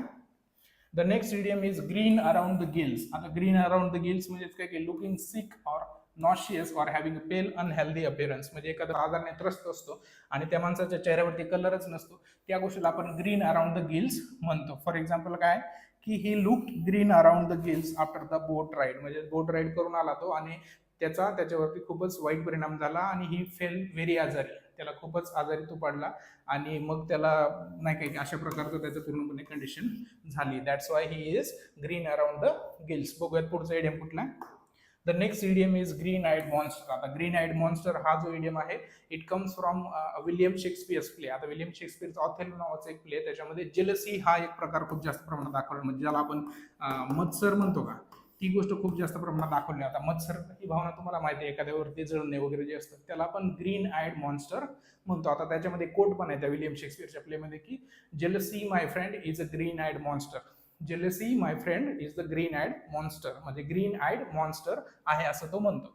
आता ग्रीन आईड मॉन्स्टरला इंग्लिशमध्ये काय म्हणतो, envy or jealousy of someone because of their success or good Fortune. एखाद्या माणसाकडे एखादा सक्सेस आहे, एखाद्या गोष्टीचं भाग्य आहे, एखादं सौंदर्य आहे, कुठली गोष्ट आहे आणि तुमच्याकडे ती गोष्ट नाहीये, म्हणून मग तुम्ही जर जळत असाल त्या गोष्टीवरून, जसं की तुमच्या भावकीसारखं, तर त्या गोष्टीला आपण काय म्हणतो, ग्रीन आईड मॉन्स्टर म्हणतो. फॉर एक्झाम्पल कसं, the green eyed monster made him unhappy when he saw his brother get promoted. म्हणजेच काय की ज्यावेळेस ग्रीन आईड मॉन्स्टर जो आहे त्याला नाखुश केलं, त्याने त्याला अनहॅपी केलं किंवा त्याने त्याला डिसअपॉइंट केलं. कधी, ज्यावेळेस त्याला कळालं की माझ्या जो छोटा भाऊ आहे त्याच भावाला प्रमोशन भेटलं आणि मला प्रमोशन भेटलं नाही. आता चुलत भावाच्या बाबतीत, सख्या भावाच्या बाबतीत हे होत नाही, परंतु दुसऱ्या भावाच्या बाबतीत हे होऊ शकतं की बाबा ही गॉट दिस आणि वाय आय डिड नॉट. म्हणजे मला का मिळालं नाही त्याला का मिळालं. मग असं ज्यावेळेस म्हणतो त्यावेळेस त्याला काय म्हणतो, ग्रीन आईड मॉन्स्टर. आता ग्रीन आईड मॉन्स्टर आणि दुसरा एक इडियम आहे पुढचा, green with envy. Green with envy. Green with envy म्हणजे सुद्धा हेच. आता जसं की हा जो इडियम आहे ग्रीन विथ एनवी आणि ग्रीन आईड मॉन्स्टर, हे जे दोन आहेत, ग्रीन विथ एनवी आणि green eyed monster, green eyed monster, हे जे दोन्ही इडियम आहेत या दोन्हींचा अर्थ जेलसी होतं किंवा मत्सरची ही भावना. Very jealous of someone because of their success, positions or etcetera. आता काय, या मुलीकडे गाडी आहे आणि या मुलीकडे गाडी नाहीये, म्हणून मग हिला जरा चांगलं वाटत नाहीये की बाबा हिच्याकडे गाडी आहे आणि माझ्याकडे का नाहीये. आता हिच्याकडे स्कूटी असेल बहुतेक, त्याच्यामुळे तिला त्रास होतोय आणि she is green with envy. तिला खूपच राग येतोय. आता राग नाही येतोय तिला, म्हणजे ती जळते. म्हणजे काय, कुछ तो जल रहा असं जर म्हणतो समजा तसं. ओके. फॉर एक्झाम्पल कसं, she was green with envy when she saw her friends new car. ज्यावेळेस तिने तिच्या मैत्रिणीची कार बघितली त्यावेळेस तिला खूपच जेलसी जाणवली. आता प्रिव्हियस व्हिडिओ जो आहे त्याच्यामध्ये आपण काय पाहिलं तर इडियम्स ऑफ कलर, म्हणजे असे इडियम्स आणि फ्रेजेस ज्याच्यामध्ये कलरचा वापर केलेला, जसे की काय आता रेड कार्पेट आहे, रेड टेप आहे, असे जे इडियम्स आहेत तसे आपण पाहिले. मग आज आपण जे इडियम पाहणार आहोत ते कुठल्या कलरने आहेत तर ते ब्लू कलरने. कुठला कलर आहे, blue. Now let's look at the first idiom of the day. The first idiom is between the devil and the deep blue sea. आता याला इंग्लिशमध्ये काय म्हणतो, in a very difficult situation where you have to choose between two equally unpleasant options. म्हणजेच काय की दोन्ही जे डिसिजन्स आहेत, म्हणजेच काय इकडे समुद्र आहे आणि इकडे डेव्हिल आहे, समजा नाही की दोन्ही जे मार्ग आहेत ते दोन्ही पण अनप्लेझंट आहेत. Both the choices the person has, they are both equally unpleasant, किंवा त्या दोन्ही पण अनडिझायरेबल आहेत. म्हणजे इकडे आड तिकडे विहीर असं तुम्ही मराठीमध्ये ऐकलं असेल बघा, आगे कुवा पीछे खाई असं जे ऐकलं असेल त्याला आपण इंग्लिशमध्ये काय म्हणतो, between the devil and the deep blue sea. मराठीत सांगायचं झालं तर कसं, दोन वाईट गोष्टींमध्ये अडकून पडणे, जे काही कराल ते कठीणच होईल अशी परिस्थिती जी असते त्याला आपण काय म्हणतो, between the devil and the deep blue sea. When you are stuck between two choices and both the choices are bad. म्हणजे काही दोघांपैकी जो दोन्ही जे पर्याय आहेत ते दोन्ही चुकीचेच आहेत, दोन्ही तुमच्यासाठी नुकसानाचेच आहेत. आगे कुवा पीछे खाई किंवा इकडे आड तिकडे विहीर असं जे म्हणत असतो त्याला आपण काय म्हणतो इंग्लिशमध्ये, between the devil and the deep blue sea. बघूयात एक्झाम्पल काय. He felt he was between the devil and the deep blue sea when he had to choose between the two jobs. मग त्याला काय आहे, ज्यावेळेस त्याला दोन जॉब मधून हे करायचं होतं, कारण का दोन्ही जॉब मधून एक जॉब सोडायचं म्हणजे कुठलं तरी जॉब सोडायचं. मग दोन्ही चॉईस पैकी ज्यावेळेस त्याला एकाच कुठल्या तरी एका चॉईस साठी हे करायचं होतं, कुठली जरी त्याने चूज केली तरी एक काहीतरी त्याचं नुकसान होणारच होतं. मग असं जे होतं त्याच्यामध्ये he was stuck between the devil and the deep blue sea. The next idiom is Blue Monday, which means a feeling of sadness or depression, especially on a Monday. आता मग सोमवारी जाणवणारी जी ही असते, समजा डिप्रेशन जे असतं किंवा एक सॅड फिलिंग जे असते त्याला आपण ब्लू मंडे म्हणतो. आता ब्लू मंडे का म्हणतो किंवा सोमवारी सॅड होतं म्हणजे काय होतं नेमका, तर युजली काय होतं, आपण ज्यावेळेस संडे असतं त्यावेळेस आपण सुट्टीच्या जोतात असतो आणि आपल्याला एक दिवस रिलॅक्स होतं ना, सुट्टी आपल्याला हवीशी वाटते, कारण 8 दिवस काम, जॉब, नोकरी, अभ्यास अशा सगळ्या गोष्टी चालल्या असतात. संडे आपल्या दिमागामध्ये असतं की बाबा संडे म्हणजे सुट्टी असते, परंतु संडेला एक दिवस विश्रांती घेतली म्हणजे दुसऱ्या दिवशी लगेच कामावर जाऊ वाटत नाही, लगेच अभ्यास चालू करू वाटत नाही, लगेच आपल्याला ज्या गोष्टी करतोय जे 8 दिवस आपण त्या गोष्टी करू वाटत नाही. मग संडे आलाय म्हणून जे दुसऱ्या दिवशी जे आपल्याला उदासीनता येते किंवा सॅड वाटतं, डिप्रेसिंग वाटतं थोडंसं, किंवा नाही काही खूप चांगलं मन लागत नाही अभ्यासामध्ये, कामामध्ये, त्या गोष्टीला आपण ब्लू मंडे म्हणतो. मग ब्लू मंडे कसं, this person is sitting at his workplace, आणि मग आता मंडे आहे आणि त्याला काल सारा दिवस इकडे तिकडे फिरायला गेला, काल इकडे तिकडे जाऊन आला, काल एकदम रिलॅक्स होता, तर मग आज अचानकच कामावरती त्याला बसवले परत एकदा समजा, आणि 8 दिवस त्याला ते करायचे. मग त्या उद्देशाने तो म्हणजे just because he had a Sunday, he had a break, he does not feel to work. मग ते काम करावं, अभ्यास करावा असं जी भावना वाटत नाही एक सुट्टी गेल्यानंतर, रविवारच्या नंतर जो मंडेला जो असं वाटत राहतं, त्या गोष्टीला आपण इंग्लिशमध्ये काय म्हणतो, ब्लू मंडे. आता ब्लू हा जो शब्द आहे, फिलिंग ब्लू हा जो शब्द आहे तो आजाराशी जोडलेला असतो. म्हणजे काही की एखादा माणूस आजारी आहे, दयनीय अवस्थेत आहे, डिप्रेशन मध्ये आहे, किंवा एखाद्या माणसाचा कलरच उडाला, एखाद्या माणसाला करमत नाहीये, असा जो माणूस असेल त्याला ब्लू असं म्हणतो. म्हणजे फिलिंग ब्लू म्हणजेच आजारी पडणे असा इडियम आहे, नंतर बघणारच आहे. परंतु ब्लू मंडे त्याच्यावरूनच तो आहे. ब्लू मंडेच काय, मंडे म्हणजेच की सोमवारी येणारी जी उदासीनता असते त्या गोष्टीला आपण ब्लू मंडे म्हणतो. बघूयात पुढचा इडियम कुठला आहे. The next idiom is blue sky thinking. आता ब्लू स्काय थिंकिंग म्हणजेच काय, thinking about ideas and possibilities without worrying about practical limits. म्हणजेच काय की समजा आपण कधी पण ज्यावेळेस आपण कधी पण ज्यावेळेस विचार करतो त्यावेळेस आपण खूप प्रॅक्टिकल विचार करतो, नाही वाटतो की हे पॉसिबल होईल का, is this really practical, is this real even possible, असं तशा गोष्टी आपण हे करत असतो. परंतु ब्लू स्काय थिंकिंग म्हणजे ते की नुसतं आउट ऑफ द बॉक्स तर थिंकिंग आहेच ती, परंतु अशी थिंकिंग ज्याच्यामध्ये तुम्ही खूपच मोठा विचार करताय आणि तुम्ही प्रॅक्टिकल गोष्टीच्या बाबतीत तुम्ही अजिबातच चिंतित नाहीये. When you are not worried about नाही काय की द प्रॅक्टिकल थिंग्स, और हे पॉसिबल आहे नाही पॉसिबल आहे या गोष्टीकडे तुम्ही लक्ष न देता, तुम्ही तुमच्या विचारांना जर खूपच जर वाव देत असाल आणि तुम्ही जर समजा नाही काही खूपच मोठा विचार करत असाल without considering the practical things or without worrying about the practical things, that is called blue sky thinking. म्हणजेच काय की this person is thinking something आणि this person is thinking something that is not practical, or he is not worried about the practical. म्हणजे तो म्हणतो की मला astronaut होत आहे, परंतु तो आर्टचा माणूस आहे आपल्यासारखा, परंतु त्याला वाटतं की मी ॲस्ट्रोनॉट व्हावं. आता प्रॅक्टिकल या गोष्टीकडे त्याला माहिती आहे की प्रॅक्टिकल जर गोष्टी जर लक्षात घेतल्या तर आपल्याला ते पॉसिबल होणार नाही, आपल्याला ते दुःखी वाटेल. परंतु he is thinking about something that is imaginary, something that is beyond practical limits, but he is not worried about the practical limits, and that is called blue sky thinking. म्हणजेच काही कोणत्याही मर्यादांचा विचार न करता स्वतंत्रपणे कल्पना करणे, त्याला आपण ब्लू स्काय थिंकिंग म्हणतो. बघूयात एक्झाम्पल काय. In the brainstorming session we had encouraged blue sky thinking to find creative solutions. आता क्लासमध्ये ज्यावेळेस शिक्षक विचारतात की बाबा ब्रेनस्टॉर्म करतात, ब्रेनस्टॉर्म म्हणजे काय की जास्तीत जास्त आयडियाज तुमच्या डोक्यातून बाहेर काढण्याचा जे प्रयत्न करतो त्याला इंग्लिशमध्ये ब्रेनस्टॉर्म म्हणतो.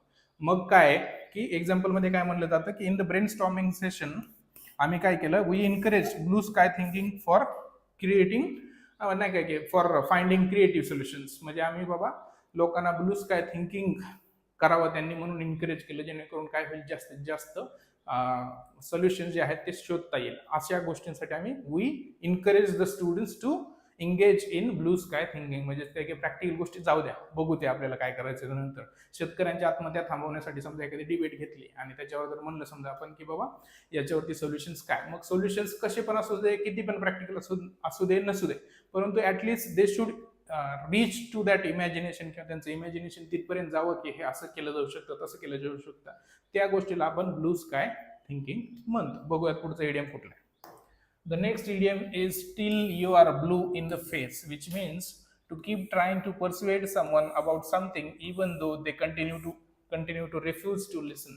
म्हणजे एखादा माणूस आपला ऐकत नाही, एखादा माणूस आपल्या गोष्टी मनावर घेत नाही, तरी पण आपण त्या माणसाने कंटाळूस्तर किंवा आपण एकदम कंटाळूस्तर त्या माणसाला सांगतच राहणे न थकता आणि न जमवता, त्या गोष्टीला till you are blue in the face असं म्हणतो. जसं की काय, this person is trying to नाही काय की say something to this girl. आता ती मुलीला काहीतरी तो म्हणत असेल, ओरडत असेल, सांगत असेल, हे कर ते कर असं तसं काही काही गोष्टी.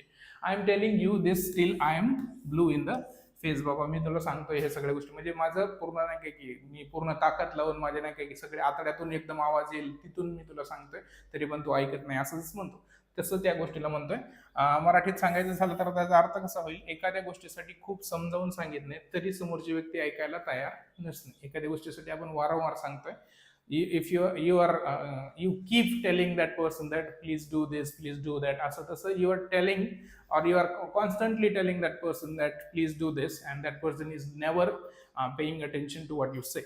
मग तुम्ही ज्या गोष्टी म्हणताय त्या गोष्टीकडे तो अजिबातच लक्ष देत नाही. त्या गोष्टीला तर काय म्हणतो, till you are blue in the face. जे बघितलंय ते आपण ब्लू कलरचे बघितले. आता आपण व्हाईट या शब्दापासून किंवा व्हाईट हा जो कलर आहे त्याच्यापासून बनलेले जे काही इडियम्स आहेत ते बघणार आहोत. So the first idiom is white noise. आता व्हाईट नॉईज म्हणजेच काय की ज्यावेळेस दोन प्रकारचे नॉईज असतात आणि एका नॉईजला कव्हर करण्यासाठी दुसरा नॉईज वापरला जातो. फॉर एक्झाम्पल काय, मला बाहेरचा आवाज येऊ नये म्हणून मी जर फॅनची जर खूपच स्पीड वाढवली आणि मी जर काय करत असेल त्या गोष्टीकडे जर मी लक्ष देत असेल तर त्याला व्हाईट नॉईज म्हणतो. म्हणजेच काय की you are trying to hide a noise, और नाही काय की बाहेरचा आवाज येऊ नये म्हणून दुसरा आवाज जो निर्माण केला जातो त्याला आपण व्हाईट नॉईज म्हणतो. जसं की काय, हा जो फॅन आहे तो काय, the steady white noise helps block out distraction. बाबा या फॅनच्या माध्यमातून जो काही आवाज येतोय त्या आवाजाच्यामुळे काय होतंय, मला बाहेरचा जो आवाज येतोय किंवा माझा जो आवाज बाहेर जाणार आहे तो जाणार नाही किंवा फॅनचाच आवाज जाईल असं.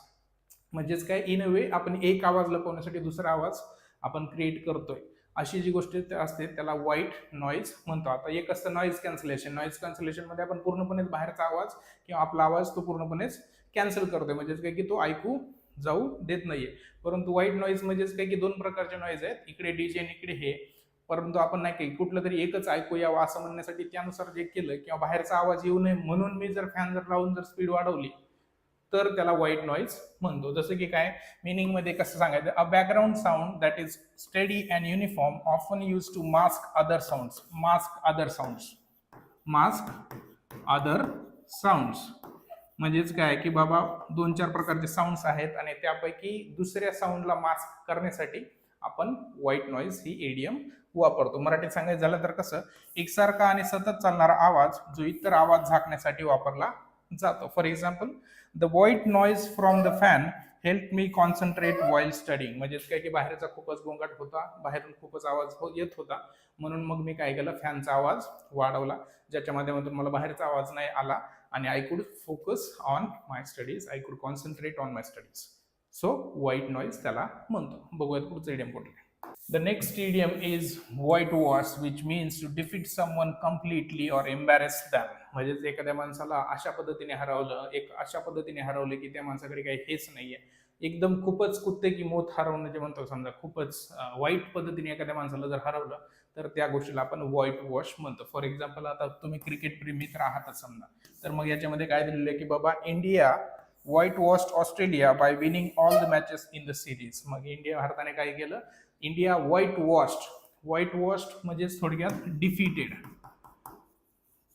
डिफिटेड म्हणजे पराभव करणे जसं असतो का समजा, तसं व्हाईट वॉश्ड हा जो शब्द आहे तो वर्ब म्हणून पण वापरला जातो, हे लक्षात ठेवायचं. मग व्हाईट वॉश म्हणजेच काय की टू डिफीट समवन, एखाद्या माणसाला आपण हरवतो, पराभव करतो त्या, आणि पराभव करत असताना आपण असा वेगळा नाही, परंतु खूपच चांगल्या प्रकारचं आणि खूप म्हणजे नाही का की त्या माणसाला जागाच द्यायची नाही जिंकायची, तशी जी असते समजा नाही का, स्कोपच द्यायचा नाही त्याला, म्हणजे झिरोवरच आउट करून टाकायचं जसं म्हणतो समजा क्लीन बोल्ड, किंवा नाही का की त्याला एकदमच त्याला थोडं पण चान्स द्यायचं नाही, किंवा त्यांचे रन पण वाढू द्यायचे नाहीत. आपले आहेत समजा 200-300 आणि त्यांचं समजा 100च्या वडी पण गेलेले नाही. मग म्हणजेच काय की in a way defeating somebody so badly and so completely is called white washing in English. बघूयात पुढचा इडियम कुठला. The next idiom is white flag. आता व्हाईट फ्लॅग जसं आता आपण सांगितलं की बाबा व्हाईट वॉश म्हणजे एखाद्या माणसाला पराभव करणे, एखाद्या माणसाचा पराभव करणे, एखाद्या टीमचा पराभव करणे. व्हाईट वॉश म्हणजे डिफीट करणे. परंतु व्हाईट फ्लॅग जो आहे, व्हाईट फ्लॅग म्हणजे रेड फ्लॅग म्हणजे वॉर्निंग साईन, आणि व्हाईट फ्लॅग म्हणजेच काय की बाबा शरणागती पत्कारणे जे असतं त्याला आपण व्हाईट फ्लॅग म्हणतो. म्हणजेच काय म्हणजे this person is raising a white flag and suppose there is a war going on, एक युद्ध चालू येते आणि this person is raising the white flag in a way he is saying that we are ready to surrender, किंवा आम्ही surrender करतो. तशा ज्या गोष्टी असतात त्याला व्हाईट फ्लॅग म्हणतो. मराठीत सांगायचं झालं तर कसं, शरण जाणे किंवा हार मानणे किंवा प्रयत्न करणं सोडून देण्याला आपण काय म्हणतो, व्हाईट फ्लॅग. फॉर एक्झाम्पल काय, after many failures he raise the white flag and decided to quit. म्हणजेच काय की बऱ्याच वेळी म्हणजे पराभव झाल्यानंतर, बऱ्याच वेळी अपयशी झाल्यानंतर त्याने डिसाईड केलं की बाबा I would like to raise the white flag. कारण काही जेवढी इज्जत गेली तेवढी ठीकच आहे, परंतु अजून जर मी लढत राहिलो तर माझ्याकडे थोडं जे आहे ते सुद्धा हे करावं लागेल, ते सुद्धा गमवावं लागेल. So I would like to stop here, I would like to quit, I would like to surrender. मग त्या गोष्टीला काय म्हणतो, रेजिंग द व्हाईट फ्लॅग किंवा व्हाईट फ्लॅग असं म्हणतो. ओके, बघूयात पुढचा शब्द कुठला आहे. The next idiom is white elephant. आता व्हाईट एलिफंट म्हणजेच काय की something that is very expensive. एखादी गोष्ट खूपच जर एक्सपेन्सिव्ह असेल तर त्याला आपण व्हाईट एलिफंट म्हणतो. म्हणजे अशी गोष्ट, आता ते एक्सपेन्सिव्ह तर आहेच, परंतु त्या गोष्टीचा काही फायदा नाहीये. म्हणजेच काय की you are spending so much money into something that is of no use. म्हणजे अशी एखादी गोष्ट जी खूप महागडी आहे परंतु त्या गोष्टीचा काहीच फायदा नाहीये, त्या गोष्टीला आपण काय म्हणतो, व्हाईट एलिफंट. म्हणजेच काही cost a lot but use by none. म्हणजे खूप पैसा जातो त्याच्यामध्ये परंतु त्याचा काही कोणाला फायदा नाहीये, न घेणाऱ्याला न कोणाला, फक्त बनवणाऱ्याला आहे कारण का ते विकले त्याने एक्सपेन्सिव्हली. ओके, मराठीत याचा अर्थ होतो खूप खर्चिक पण उपयोगात न येणारी जी गोष्ट असते त्याला आपण व्हाईट एलिफंट म्हणतो. फॉर एक्झाम्पल काय, the huge building was a white elephant as it cost a lot but hardly use. म्हणजेच काय की ते ह्यूज बिल्डिंग जी होती समजा नाही, खूप मोठं महल बांधलं परंतु त्या महलामध्ये राहायलाच कुणी नाहीये, so it is a white elephant. ते महल एकदम त्याला खूप पैसे लागले, खूप करोडो पैसे घालावे लागले तेव्हा महिलामध्ये, परंतु there is nobody living, नाही की nobody is living there, तिथे कोणीच राहत नाहीये, त्या बिल्डिंगमध्ये कोणीच नाहीये, रिकामी बिल्डिंग आहे, परंतु बिल्डिंग खूपच मोठी बांधून ठेवलेली आहे आणि एक्सपेन्स खूप वाढलेला आहे त्या बिल्डिंगच्या माध्यमातून. So that building is expensive, so that building is a white elephant which has no utility or which has no use at all. त्या गोष्टीला आपण व्हाईट एलिफंट म्हणतो. कुठला, the next idiom is white lie. आता white lie, आता दोन प्रकारचे लाय असतात बघा. व्हाईट लाय म्हणजेच काय की असं खोटं ज्याच्या माध्यमातून एखाद्या माणसाला राग येऊ नये, एखाद्या माणसाला हर्ट होऊ नये म्हणून जे खोटं बोललं जातं त्यावेळेस त्याला व्हाईट लाय म्हणतात. म्हणजेच काय की तुमचा मित्र तुमच्याकडे येतो आणि तो दिसायला आहे मोप फॅन्टी सारखा, परंतु तुम्हाला म्हणतोय की आज मी कसा दिसतोय रे, त्याने नवीन कपडे घातले, नवीन हे झाले, आणि तो म्हणतोय की मी कसा दिसतोय, तरी पण आता तो वाईट दिसतोय किंवा थोडंसं वेगळं दिसतोय, तरी पण आपण काय म्हणतोय की बाबा you look good, you look handsome, तू छान दिसतो असं जे म्हणत असतो. म्हणजेच काय की when you are lying in order to protect somebody or in order to not hurt somebody, एखाद्या माणसाला दुःख होऊ नये, एखाद्या माणसाला आपण तुम्ही हर्ट करू नये म्हणून जे खोटं बोललं जातं त्याला आपण व्हाईट लाय म्हणतो. आता तुम्ही हाऊसफुल मूवीमध्ये बघितलं असेल बघा की जिस झूठ से किसी का घर बसता हो वो झूठ झूठ नाही होता. म्हणजेच काय की बाबा एखाद्या खोटं बोलल्याने जर एखाद्या माणसाचा जर फायदा होत असेल किंवा एखाद्या माणसाला जर म्हणजे त्रास वाचत असेल आणि एखाद्या माणसाचं जर भलं होत असेल खोटं बोलल्याने, तर खोटं बोलण्यात काय म्हणजे नाही काय प्रॉब्लेम आहे असं जे म्हणतो त्याला आपण व्हाईट लाय म्हणतो इंग्लिशमध्ये. म्हणजेच काय, आता ही मुलगी जी आहे तिने हे कपडे घातलेत आणि the mother is complimenting this girl आणि ती काय म्हणते की wow you look your new dress look so beautiful even if it does not. आता ते दिसतंय बरं का आपल्याला पिक्चरमध्ये की चांगलं दिसतं, परंतु इन रियालिटी जर समजा असं सिच्युएशन असेल की the dress does not look so good, but still the mother choose to say that no no you look good, out of courtesy किंवा आपण डिसेंट होण्यासाठी, नम्रपणा टिकवण्यासाठी आपण म्हणतो लोकांना की no no you are good. आणि तसंच म्हणणं गरजेचं आहे. वाईट लाय थोडंफार प्रमाणात असावा. ओके, बघूया त्याला इंग्लिशमध्ये काय म्हणतो. A small lie that is told to avoid hurting someone's feeling. म्हणजे अशा म्हणजे एखादं छोटी, आता हे जे आहे लाय जे आहे ते एकदम स्मॉल लाय आहे. म्हणजे असं नाहीये की ते खूपच मोठी गोष्ट तुम्ही लपवताय एखाद्या माणसापासून. एखाद्या माणसाला हे झालंय, कॅन्सर झालाय आणि तुम्ही त्या पेशंटला सांगतच नाहीये की बाबा मला कॅन्सर झालाय, किंवा त्याच्या घरच्यांना सांगतच नाहीये की कॅन्सर झालाय आणि हा माणूस 6 महिन्यात जाऊ शकतो. तो 6 महिन्यात अचानक गेला तर किती त्रास होईल त्यांना. त्याच्यापेक्षा त्यांना माहित असल्या ते त्याला चांगलं तरी खाऊ पिऊ घालून चांगलं त्याच्याबरोबर टाइम तरी स्पेंड करतील ना. मग तिथे तुम्हाला तेवढं मोठं पण खोटं नाही बोलायचं. छोटं खोटं म्हणजे काय की एकदम छोट्या मोठ्या गोष्टीत कॉम्प्लिमेंट देण्याच्या बाबतीत, एखाद्या माणसाला एखादी गोष्ट सांगायची नाही बाबा, त्याला नाही जरी सांगितलं तरी त्याचा तुमचा किंवा कोणाचाच नुकसान होणार नाही, अशी जी गोष्ट असेल त्यावेळेस तुम्ही खोटं बोलू शकता. त्या गोष्टीला वाईट लाय म्हणतो. एखाद्या माणसाला कॅन्सर झाल्याने तुम्ही त्याला सांगत नाहीये, दॅट इज नाही काय biggest lie I would say. Okay, example कसं आहे. I told her new dress looks beautiful and that was a वाईट लाय. बाबा तिचं जे नवीन ड्रेस आहे ते छान दिसत होतं असं मी तिला सांगितलं, परंतु दॅट वॉज अ वाईट लाय, परंतु ते खोटं होतं. बघूया पुढचं इडियम कुठलं. The next idiom is pot calling the kettle black. म्हणजेच काय की पॉट जो आहे समजा ती त्या केटलला म्हणते की तू काळी आहेस, परंतु मुळात जर बघितली तर ती पण काळी दिसते आणि ती ही जी केटल जी आहे ती पण काळीच दिसते. म्हणजे दोघं पण एका समानच पातळीवरती आहेत, दोघं पण दिसायला सारखेच आहेत, दोघं पण तसेच आहेत, परंतु तरी पण नाही की तू येडा तू काळा तू असं जे म्हणत असतो. म्हणजे काय की आपण हे जे करत असतो समजा नाही की बघा कोण कोणाला बोलतोय, बघा कोण असं सांगतोय, असं जे लुक हू इज टॉकिंग असं जे म्हणत असतो त्या कॉन्टेक्स्ट मध्ये आपण काय म्हणतोय की the pot calling the kettle black. आता काय म्हणते इथे बघा, इथे काय लिहिलंय की बाबा यू आर सो डर्टी, असं ही जी आहे याला म्हणते. परंतु हे काय म्हणते लुक हू इज टॉकिंग, बघा कोण बोलतोय. जो माणूस रोज कधीच आंघोळ करत नाही तो माणूस मला म्हणतोय की तू आंघोळ केली नाही, किंवा तो माणूस मला म्हणतोय की तू सुंदर दिसत नाही. अरे तू सुंदर दिसत नाही, मी आंघोळ तरी केली तरी पण मी कसा का दिसणार, पण मी आंघोळ तरी केली, परंतु तू तर आंघोळ सुद्धा केली नाही, असं जे म्हणत होतो का समजा. म्हणजे थोडक्यात तुम्हाला कोणतरी काहीतरी सांगताय आणि मग तुम्ही त्याला काहीतरी सांगताय, किंवा एखाद्या माणसाची सिच्युएशन स्वतः तशी असताना आपण दुसऱ्यांना नावं ठेवतो. आपल्यामध्ये ते दुर्गुण आहेत तरी पण आपण दुसऱ्यांना नाव ठेवतोय. त्याला काय म्हणतो the pot calling the kettle black. Okay, मराठीत सांगायचं झालं तर स्वतः दोष करत असताना दुसऱ्याला दोष देणे, किंवा स्वतःमध्ये जे दोष आहेत तेच दोष दुसऱ्यांमध्ये शोधणे, त्याला आपण pot calling the kettle black म्हणतो. फॉर एक्झाम्पल काय, he always criticises others for being late but he is often late himself. म्हणजे तो दरवेळेस लोकांना उशिरा येण्यासाठी कातवतो, ओरडत असतो, परंतु तो स्वतःच उशिरा येतो हे त्याला माहीत नसावं. So the pot is calling the kettle black. बघूयात पुढचा इडियम कुठला. The next idiom is black comedy. आता कॉमेडीमध्येच काही कॉमेडीमध्ये 2 प्रकार असतात, एक ब्लॅक कॉमेडी असते आणि एक नॉर्मल कॉमेडी. आता नॉर्मल कॉमेडी म्हणजे काय की एखाद्या गोष्टीचा जोक बनवला जातो आणि त्याच्यावरती नुसतं हसलं जातं.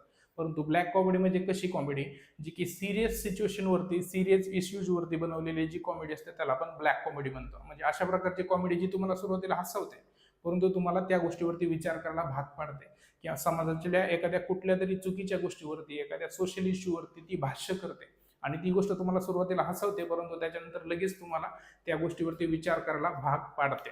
त्या गोष्टीला आपण, अशा प्रकारची जी कॉमेडी असते त्याला आपण ब्लॅक कॉमेडी म्हणतो.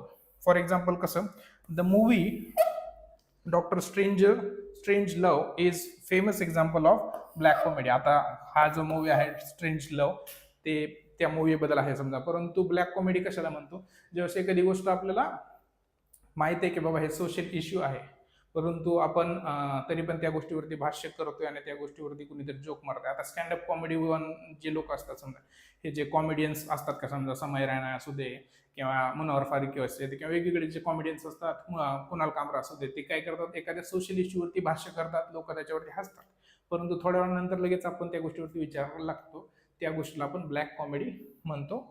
गंभीर किंवा दुःखद विषयावर विनोदी पद्धतीने केलेला जो विनोद असतो त्या गोष्टीला आपण ब्लॅक कॉमेडी म्हणतो. बघूयात पुढचा हे कुठला आहे. The next idiom is black ship. Black ship हा जो इडियम आहे तो खूप जास्त विचारला जातो. ब्लॅक शीप म्हणजेच काय की odd one out. Odd one out असतो का, म्हणजे एखादा माणूस जो गटात न बसणारा जो शब्द असतो किंवा माणूस असतो त्याला आपण ब्लॅक शीप म्हणतो. आता युजली जे शीप आपण बघतो ते व्हाईट कलरचे असं समजतो आपण, व्हाईट कलरचे, परंतु एखादं त्याच्यामध्ये जर ब्लॅक जर असेल तर आपण म्हणतो की that is different from these other, म्हणजे जे व्हाईट आहेत त्यांच्या ग्रुपपासून तो थोडासा वेगळा आहे, म्हणजे काही गटात न बसणारा शब्द असं म्हणण्यासाठी आपण ब्लॅक शीप म्हणतो. मिनिंग कसं आहे त्याचं इंग्लिशमध्ये, a person who is different and bring shame or embarrassment to the family or the group. म्हणजेच काही असा एखादा माणूस जो की स्वतःच्या घरातल्या सगळ्या माणसांपेक्षा तो जरा वेगळा आहे. म्हणजेच काय की एखादा फॅमिलीमध्ये सगळेजण माळकरी आहेत आणि एखादा माणूस मग किचन खाणारा निघतो किंवा ड्रिंकिंग करणारा निघतो, मग तशा वेळी आपण that person is the black ship of the family because that person is different and that person is bringing embarrassment or शेम टू द फॅमिली. मग त्या गोष्टीला आपण काय म्हणतो, ब्लॅक शीप म्हणतो. मराठीत सांगायचं झालं तर कसं, कुटुंबात किंवा गटात इतरांपेक्षा वेगळा असणारा ज्यामुळे बदनामी होते. फॉर एक्झाम्पल काय, he choose acting instead of the family business so he seen as the black sheep. जरूर नाही की दरवेळेस तो डिफरंट जो माणूस असतो तो शेमच आणतो त्या फॅमिलीवरती, ओके. परंतु एक्झाम्पल मध्ये काय म्हणतात, he choose acting instead of the family business so he seen as the black sheep. म्हणजे बाबा सगळे कुटुंबातले जे माणसं आहेत ते बिझनेसमध्ये आहेत, ते सगळे समजा डॉक्टर आहेत आणि हा जो माणूस आहे तो ऍक्टर बनलाय, म्हणजे की that person is different from all other family members. That's why he is the black sheep of the family. Idiom is color me surprised, which means to express surprise usually in a humorous or sarcastic way. म्हणजे एखाद्या बाबतीत तुम्ही आश्चर्य व्यक्त करताय परंतु तुम्ही humorous पद्धतीने, विनोदी पद्धतीने तुम्ही तुमचं आश्चर्य व्यक्त करताय. म्हणजे एखादी गोष्ट तुम्ही आश्चर्यचकित होण्यासारखी नाहीये परंतु तुम्हाला वाटतं की ती, समोरच्याला वाटतं की ती आश्चर्यचकित होण्यासारखी आहे, मग तुम्ही तशी जी ऍक्टिंग करताय, ढोंग करताय आश्चर्यचकित होण्याचा, त्या गोष्टीला तुम्ही काय म्हणता, कलर मी सरप्राईज. म्हणजेच काय की एखादी गोष्ट तुम्हाला माहित आहे तरी पण एखादा माणूस बोलतोय, मग तुम्ही म्हणता अरे घाबरलो की मी, असं जे म्हणतो अरे असं जे तुम्ही हे करत असतात त्या गोष्टीला कलर मी सरप्राईज म्हणतो. फॉर एक्झाम्पल कसं, you got a promotion without applying, colour me surprise. You got a promotion without applying, म्हणजे तू जॉबला अप्लायच केलं नाही तरी पण तुला प्रमोशन भेटलं, कलर मी सरप्राईज. म्हणजेच काय की बाबा मला माहित आहे तुला कसं प्रमोशन भेटलं, तू बुटाला पोचलं असशील समजा किंवा तू दुसरं काही केलं असेल त्याच्यामुळे तुला तो प्रमोशन भेटला. सो कलर मी सरप्राईज म्हणजे काय की in a way he is saying that की I am not surprise at all. Colour me surprise या इडियमचा थोडक्यात अर्थ होतो की I am not surprise at all because I know the thing already. म्हणजे ती ज्या गोष्टीसाठी तुम्ही म्हणतोय तुम्ही सरप्राईज होण्यासाठी एक्सपेक्ट करताय ती गोष्ट मला ऑलरेडी आहे, तरी पण मी जरा नाटक करून सरप्राईज होण्याचं हे करतोय. एखादा माणूस तुम्हाला नाही काही बंदूक दाखवतोय किंवा एखादा तुम्हाला माणूस माहिती आहे की तो दरवाजाच्या बाजूला लपलाय आणि तुम्हाला धप्पा देण्यासाठी, तरी पण तुम्हाला माहिती आहे तरी पण तुम्हाला तिथे गेलं अरे घाबरलो की, असं जे तुम्ही करत असाल त्या गोष्टीला कलर मी सरप्राईज म्हणतो. म्हणजेच काय की in a way you know the नाही काय you know that somebody is going to नाही काय की do something and you know that but still you act as if you are really surprise, that is called colour me surprise. बघूया पुढचा idiom कुठला आहे. The next idiom is lose color. Lose color means to become less strong or successful or impressive. Lose color म्हणजे तसंच. Loose colour म्हणजे माणूस आधी सुरुवातीला खूप गोरा दिसायचा आणि मग काळा पडलाय तसं नाही, टॅनिंग वगैरे झालं तसं नाही, लिटरली तसं, परंतु फिगरेटिव्हली किंवा मेटाफरिकली मिनिंग जो आहे. आता इडियम्स आणि फ्रेजेस जे असतात त्यांचे मेटाफरिकल मिनिंग्स असतात. एखादाच इडियम असतो ज्याचा लिटरल मिनिंग असतो, परंतु इडियम्स हा जो आहे वाक्यप्रचार, ज्याला आपण मराठीत म्हणी किंवा वाक्यप्रचार जे म्हणतो समजा, त्या गोष्टीला फिगरेटिव्ह मिनिंगच असतं. मग लूज कलर या शब्दाचा अर्थ काय होतो की बाबा a person has lost touch of something, a person has lost some impression, किंवा एखादा माणूस एखादी गोष्ट खूप चांगल्या पद्धतीने करत होता परंतु ती गोष्ट आता तो करू शकत नाहीये, त्या गोष्टीला आपण लूज कलर म्हणतो. टू बिकम लेस स्ट्रॉंग, मराठीत सांगायचं झालं तर काळानुसार कमी प्रभावी होणे. थोडक्यात सांगायचं झालं तर टू बिकम लेस इफेक्टिव्ह. एखाद्या गोष्टीमध्ये तुम्ही जर खूपच इफेक्टिव्ह होता सुरुवातीच्या काळात परंतु now you are not that effective, that is called losing the colour. Losing the colour म्हणजेच काय बाबा तो आधी खूप छान दिसायचा परंतु तो आता काय तसं दिसत नाही, किंवा तो आधी खूप चांगलं काम करायचा परंतु असं आता काय तो तसं काम करत नाही. त्याचं एन्थुझियाझम जे आहे किंवा त्याचा उत्साह जो आहे तो हळूहळू कमी झालेला आहे. So he has lost the colour. For example कसं, after a few months the excitement of the new job begin to lose. मग काय नाही काय की आपण सुरुवातीला एखादी गोष्ट घेतली तर आपल्याला सुरुवात दिवसात 8-10 दिवस लयच आपण ते एक्साइटेड राहतो खूपच बाबा, असं तसं हे घेतलं ते घेतलं किंवा हा जॉब मिळवला तो जॉब मिळवला. मग 8-10 दिवसानंतर आपण हळूहळू त्या गोष्टीची जी एक्साइटमेंट आहे ती हळूहळू खाली येते. त्या गोष्टीला लुझिंग द कलर म्हणतात. After few months the excitement of the job begin to fade away किंवा लूज कलर. बाबा सुरुवातीच्या काळात ती जॉब करतोय म्हणून खूप मला उत्साह जाणवला, परंतु हळूहळू तो उत्साह कमी होऊ लागला. I started losing my colours. Okay, बघूयात पुढचं इडियम कुठलं आहे. The next idiom is colour outside the lines. आता हा जो आहे त्याला जरा थोडं लिटरली तुम्ही घेऊ शकता. कलर आउटसाइड द लाईन्स म्हणजेच काय की बाबा हा एक ढाचा आहे आणि तुम्हाला यानुसारच कलर द्यायचा आहे, जसं रोडला दिलेलं असतं समजा. तर परंतु तुम्ही जर समजा इथे ती लाईन आहे किंवा हा जो ढाचा आहे त्याच्यात तुम्ही इकडे कलर वगैरे देताय, समजा नाही का की you are colouring something outside the box किंवा आउटसाइड द लाईन, त्या गोष्टीला आपण काय म्हणतो, कलरिंग आउटसाइड द लाईन्स. मराठीत सांगायचं झालं तर कसं, नवनवीन सर्जनशील आणि वेगळ्या पद्धतीने विचार करणे किंवा काम करणे, वेगळ्या पद्धतीने विचार करणे किंवा काम करणे जास्त, त्याला कलरिंग आउटसाइड द लाईन्स म्हणतो. ओके, फॉर एक्झाम्पल काय, instead of following the regular plan she choose to colour outside the lines and came up with a brilliant idea. दरवेळी सारखं जे एखादी गोष्ट करण्यापेक्षा तिने काय केलं, रेग्युलर प्लॅन फॉलो करण्याच्या सोडून तिने काय केलं की she came up with a brilliant idea and that was really different than the regular ones. जे रेग्युलर आयडियाज होत्या, रेग्युलर कल्पना होत्या, त्याच्यापेक्षा her idea was differently in a way she was colouring outside the lines. बघूयात पुढचं idiom कुठला आहे. The next idiom is show your true colour. दिखा दिना अपनी औकात असं जे मराठीत म्हणतो आपण किंवा हिंदीमध्ये, त्या गोष्टीला आपण शो युअर ट्रू कलर्स म्हणतो. शेवटी तुझे तू रंग दाखवले ना सरड्यासारखं असं तसं जे म्हणत असतो समजा, त्या गोष्टीला आपण शो युअर ट्रू कलर्स म्हणतो. आता हा लिटरल पण आहे आणि फिगरेटिव्ह पण आहे. शो युअर ट्रू कलर्स म्हणजेच काय की बाबा रंग म्हणजे लिटरलच आहे शब्द, परंतु फिगरेटिव्ह मिनिंग त्याचं जवळपास सेमच आहे लिटरल पासून. तर मग कसं, शो युअर ट्रू कलर्स म्हणजेच काय की अपनी अवकात दिखावे किंवा बाबा स्वतःचा रंग दाखवला, खरा रूप, खरा चेहरा दाखवला. To reveal your real character, feeling or intentions specially when they are at different people what they are expose. असं समजा म्हणजे एखाद्या माणसासमोर तुम्ही सुरुवातीला वेगळं वागत होता आणि अचानकच तुम्ही वेगळं काहीतरी वागताय, तुमचे स्वतःचे रंग दाखवताय. स्वतःचे रंग दाखवताय म्हणजे तुम्ही रंगरंगोटी करून नाही दाखवताय, परंतु तुमचा खरा स्वभाव काय हे तुम्ही लोकांना दाखवताय. अवकात दाखवणे असं जे म्हणतो, समजा आलाच ना अवकातीवर किंवा नाही काही खरी अवकात दाखवली त्याने असं जसं म्हणतो भांडणात आपण, त्या गोष्टीला शोविंग ट्रू कलर्स म्हणतो. आता तुम्हाला this person you can see and this is the mask. Modern day मध्ये आपण सगळ्यांकडे हेच आहे, आपण मास्क चढवलेला आहे आणि मास्क चढवल्यामुळे आपण खरे कसे आहोत हे आपल्या खूप जवळच्या 4-2 माणसांना माहित असतं. Okay, so when you show your true colours you are showing what you really are, you are showing your true character. त्या गोष्टीला शोविंग युअर ट्रू कलर्स म्हणतो. For example, he was very polite at first but during the argument he showed the true colours and became rude. सुरुवातीला तो खूप number असायचा, परंतु ज्यावेळेस आमचं थोडंसं खटकलं आणि थोडंसं भांडण झालं त्यावेळेस त्याने तो माझ्याशी खूप रूड बोलू लागला आणि त्याने स्वतः त्याची अवकात दाखवली, म्हणजे त्याने थोडक्यात त्याचं कलर दाखवलं. He showed his true colours. बघूयात पुढचं इडियम कुठला आहे. The next idiom is nail your colors to the mast. Nail your colors to the mast म्हणजेच काय, to commit yourself completely to a cause, belief or course of action. मराठीत सांगायचं झालं तर कसं, एखाद्या कारणासाठी, विश्वासासाठी किंवा निर्णयासाठी पूर्णपणे स्वतःला बांधून घेणे आणि कोणत्याही परिस्थितीत मागे न हटणे. एखादी गोष्ट तुम्ही ठरवली तर ती गोष्ट कुठल्याही परिस्थितीत करणे, त्या गोष्टीला काय म्हणतो, the colors to the mast. For example, once the team decided to finish the project on time, they nailed their colors to the mast and worked day and night. म्हणजे बाबा एखाद्या त्या टीमने एकदा ठरवलं की बाबा या महिन्यात हा प्रोजेक्ट काही करून करायचाच आहे, तर मग सगळ्यांनी काय केलं, दे नेल कलर्स टू द मास्ट. म्हणजे काय की त्याने पूर्णपणे त्यांचा प्रयत्न केला आणि ती गोष्ट शेवटी करूनच दाखवली.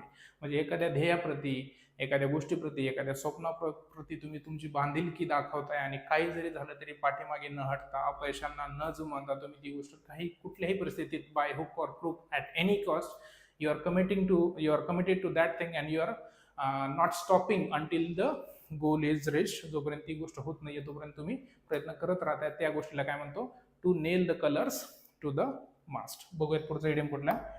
The next idiom is with flying colors, which means to succeed very well or to achieve great success. एखादा माणूस जर समजा खूपच सक्सेसफुल झाला आणि खूप चांगल्या पद्धतीने सक्सेस झालं तर त्याला फ्लाइंग कलर्स म्हणतो. आता फ्लाइंग कलर्स हा जो इडियम आहे तो पास होण्याच्या बाबतीत पण खूप जास्त वापरतो. म्हणजे आता ते अचिव्हमेंटच्या बाबतीत वापरतो बरं का, परंतु काय म्हणतो, he passed with flying colours. For example इथं दिलं असेल बघा, she pass the examination with flying colours.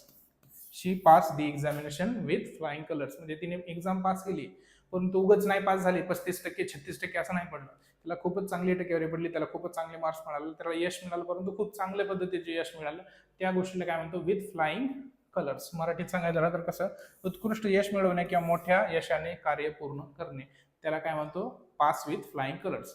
आणि या व्हिडिओच्या माध्यमातून, या सिरीजच्या माध्यमातून मी तुम्हाला थोडंसं मदत करण्याचा प्रयत्न करतो, जेणेकरून तुम्ही तलाठी भरती 2026 पास होऊ शकाल आणि you will be passing with flying colours. तुम्ही फ्लाइंग कलर्सच्या माध्यमातून किंवा with flying colours you will be passing the exam, म्हणजेच काय, you will B achieving success very greatly. बघूयात पुढचा इडियम कुठला आहे.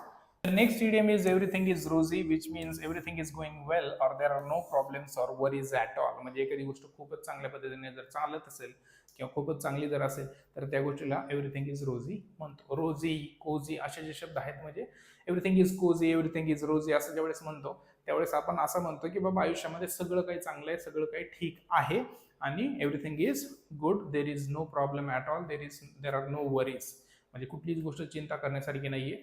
सब चंगासी असं जे म्हणतो, समजा कुशल मंगल जे म्हणतो, सब चंगासी किंवा कुशल मंगल जे म्हणतो त्याला एव्हरीथिंग इज रोझी म्हणतो. आता रोझी हा जो शब्द आहे तो रोज या शब्दापासून बनलेला आहे. रोज या शब्दाचा अर्थ गुलाब. समजा बाबा काय आयुष्यात काटे काही राहिलेच नाहीत, सगळे फुलंच फुलं आहेत आणि फुलांवरतीच आहे, मी फुलांच्या आसपासच आहे, फुलांच्याच गोष्टींनी किंवा फुलांनीच भरलेलो आहे. मग असं ज्यावेळेस म्हणतो त्यावेळेस आपण म्हणतो की बाबा आजूबाजू सगळी फुलंच आहेत, काटे कुठेच नाही आहेत. काटे कुठेच नाही आहेत म्हणजे काही प्रॉब्लेम वगैरे कुठेच नाही आहेत. There are no problems. Everything is rosy, everything is good.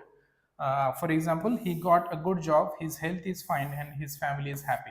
त्याला जॉब पण मिळालं, त्याची तब्येत पण चांगली आहे, त्याची फॅमिली पण खुश आहे, त्याचं लग्न पण झालंय, त्याला लेकर पण झाले, त्याच्याकडे गाडी पण आहे. So everything is rosy now. Everything is rosy now म्हणजेच की एव्हरीथिंग इज चंगासी, सगळं काही चांगलं आहे. बघूयात पुढचं idiom. The next idiom is with the colour scarlet. So scarlet woman म्हणजेच काय, a woman who is considered immoral or promiscuous. अशी स्त्री, ज्या स्त्रीला थोडंसं जरा कॅरेक्टर तिचं थोडंसं चांगलं नाही असं जे संबोधलं जातं, तशा स्त्रीला आपण स्कारलेट वुमन म्हणतो. फॉर एक्झाम्पल कसं, in the novel the man judged her as a scarlet woman without knowing her true story. आता दोन प्रकारचे हे जे इडियम आहेत, स्कारलेट वुमन आणि स्कारलेट लेटर नावाचा एक इडियम आहे. कुठला? स्कारलेट लेटर आणि स्कारलेट वुमन. तर स्कारलेट लेटर आणि स्कारलेट वुमन हे जे इडियम आहे ते एक नॉवेल आहे, द स्कारलेट लेटर नावाची, त्या नॉवेलमधून आले. त्याच्यामध्ये हेस्टर प्राईम नावाची एक कॅरेक्टर असते. ती कॅरेक्टर काय करते की बाबा तिचं लग्न झालेलं असतं तरी पण ती काय करते, she engages in an illicit relationship.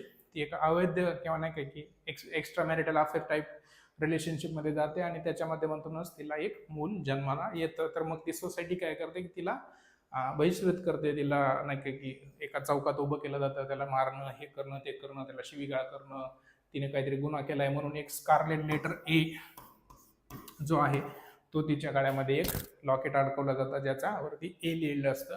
एचा अर्थ तिथे काय होतो तर adultery.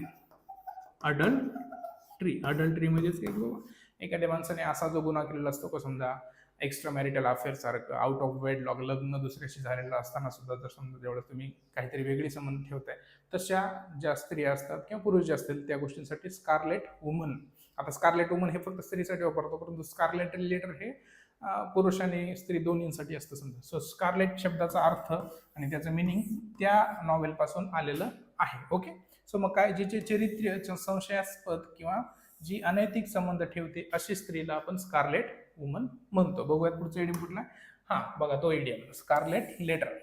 A visible mark of shame or guilt that set someone apart. म्हणजेच काय की बाबा एखाद्या माणसाने एखादा गुन्हा केलाय म्हणून त्याच्यावरती समजा नाही काय की असं हे केलेलं जाणार. म्हणजे ते की युजली नाही काय की जाती व्यवस्था सुद्धा ज्यावेळेस होती भारतामध्ये, आता पण काही पार्टमध्ये आहे समजा, परंतु आधीची खूपच क्रूर होते की बाबा एखाद्या माणसाला पर्टिक्युलर जातीच्या धर्माच्या लोकांना काय करायचं की वेगवेगळ्या पद्धतीचं त्यांना नाही काय की भूषण वगैरे त्यांना करायला लागायचं आणि त्याच्या माध्यमातून लोक त्यांना सोर्स ऑफ शेम म्हणून बघायचे. त्यांच्याकडे एक source of shame, source of embarrassment म्हणून बघायचं, which was totally wrong.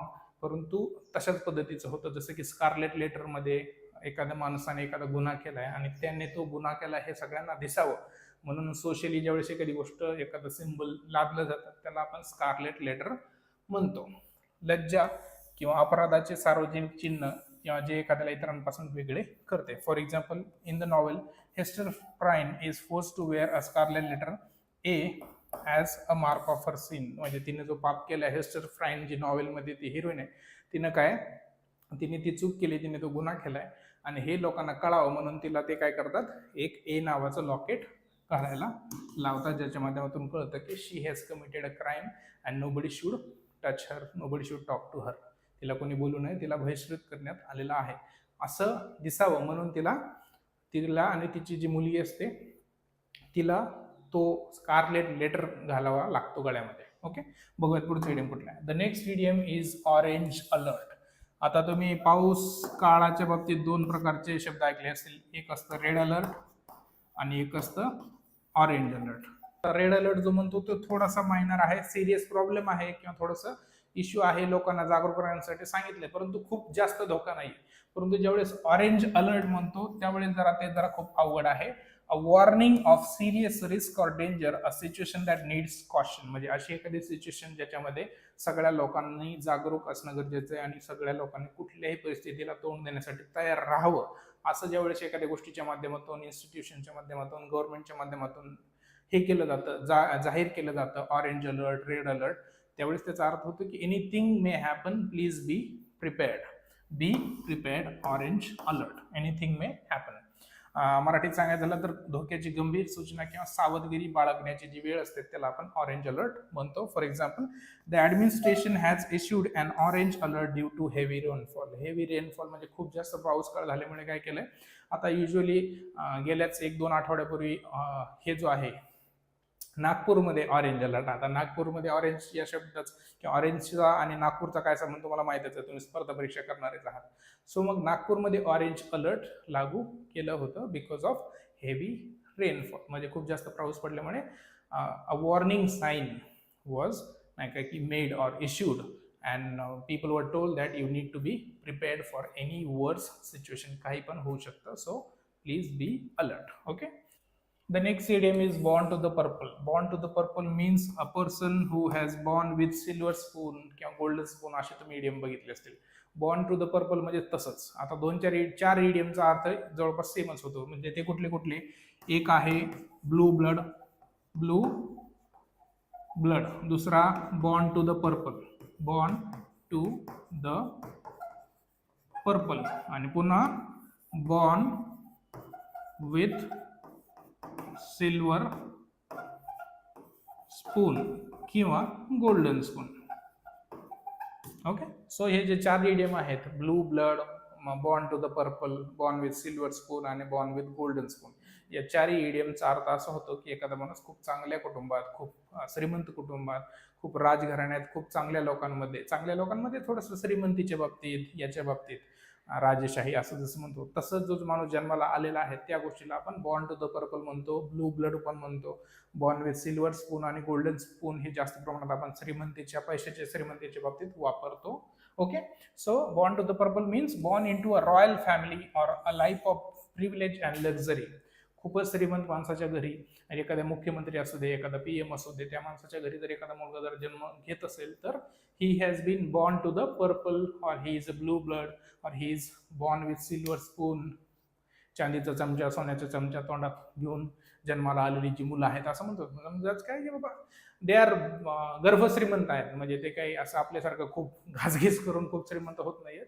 They are rich by birth. Example काय, he is born to the purple and will one day rule the kingdom. आता he is born to the purple म्हणजेच काय की he has been born into a royal family and one day he will become king like his father.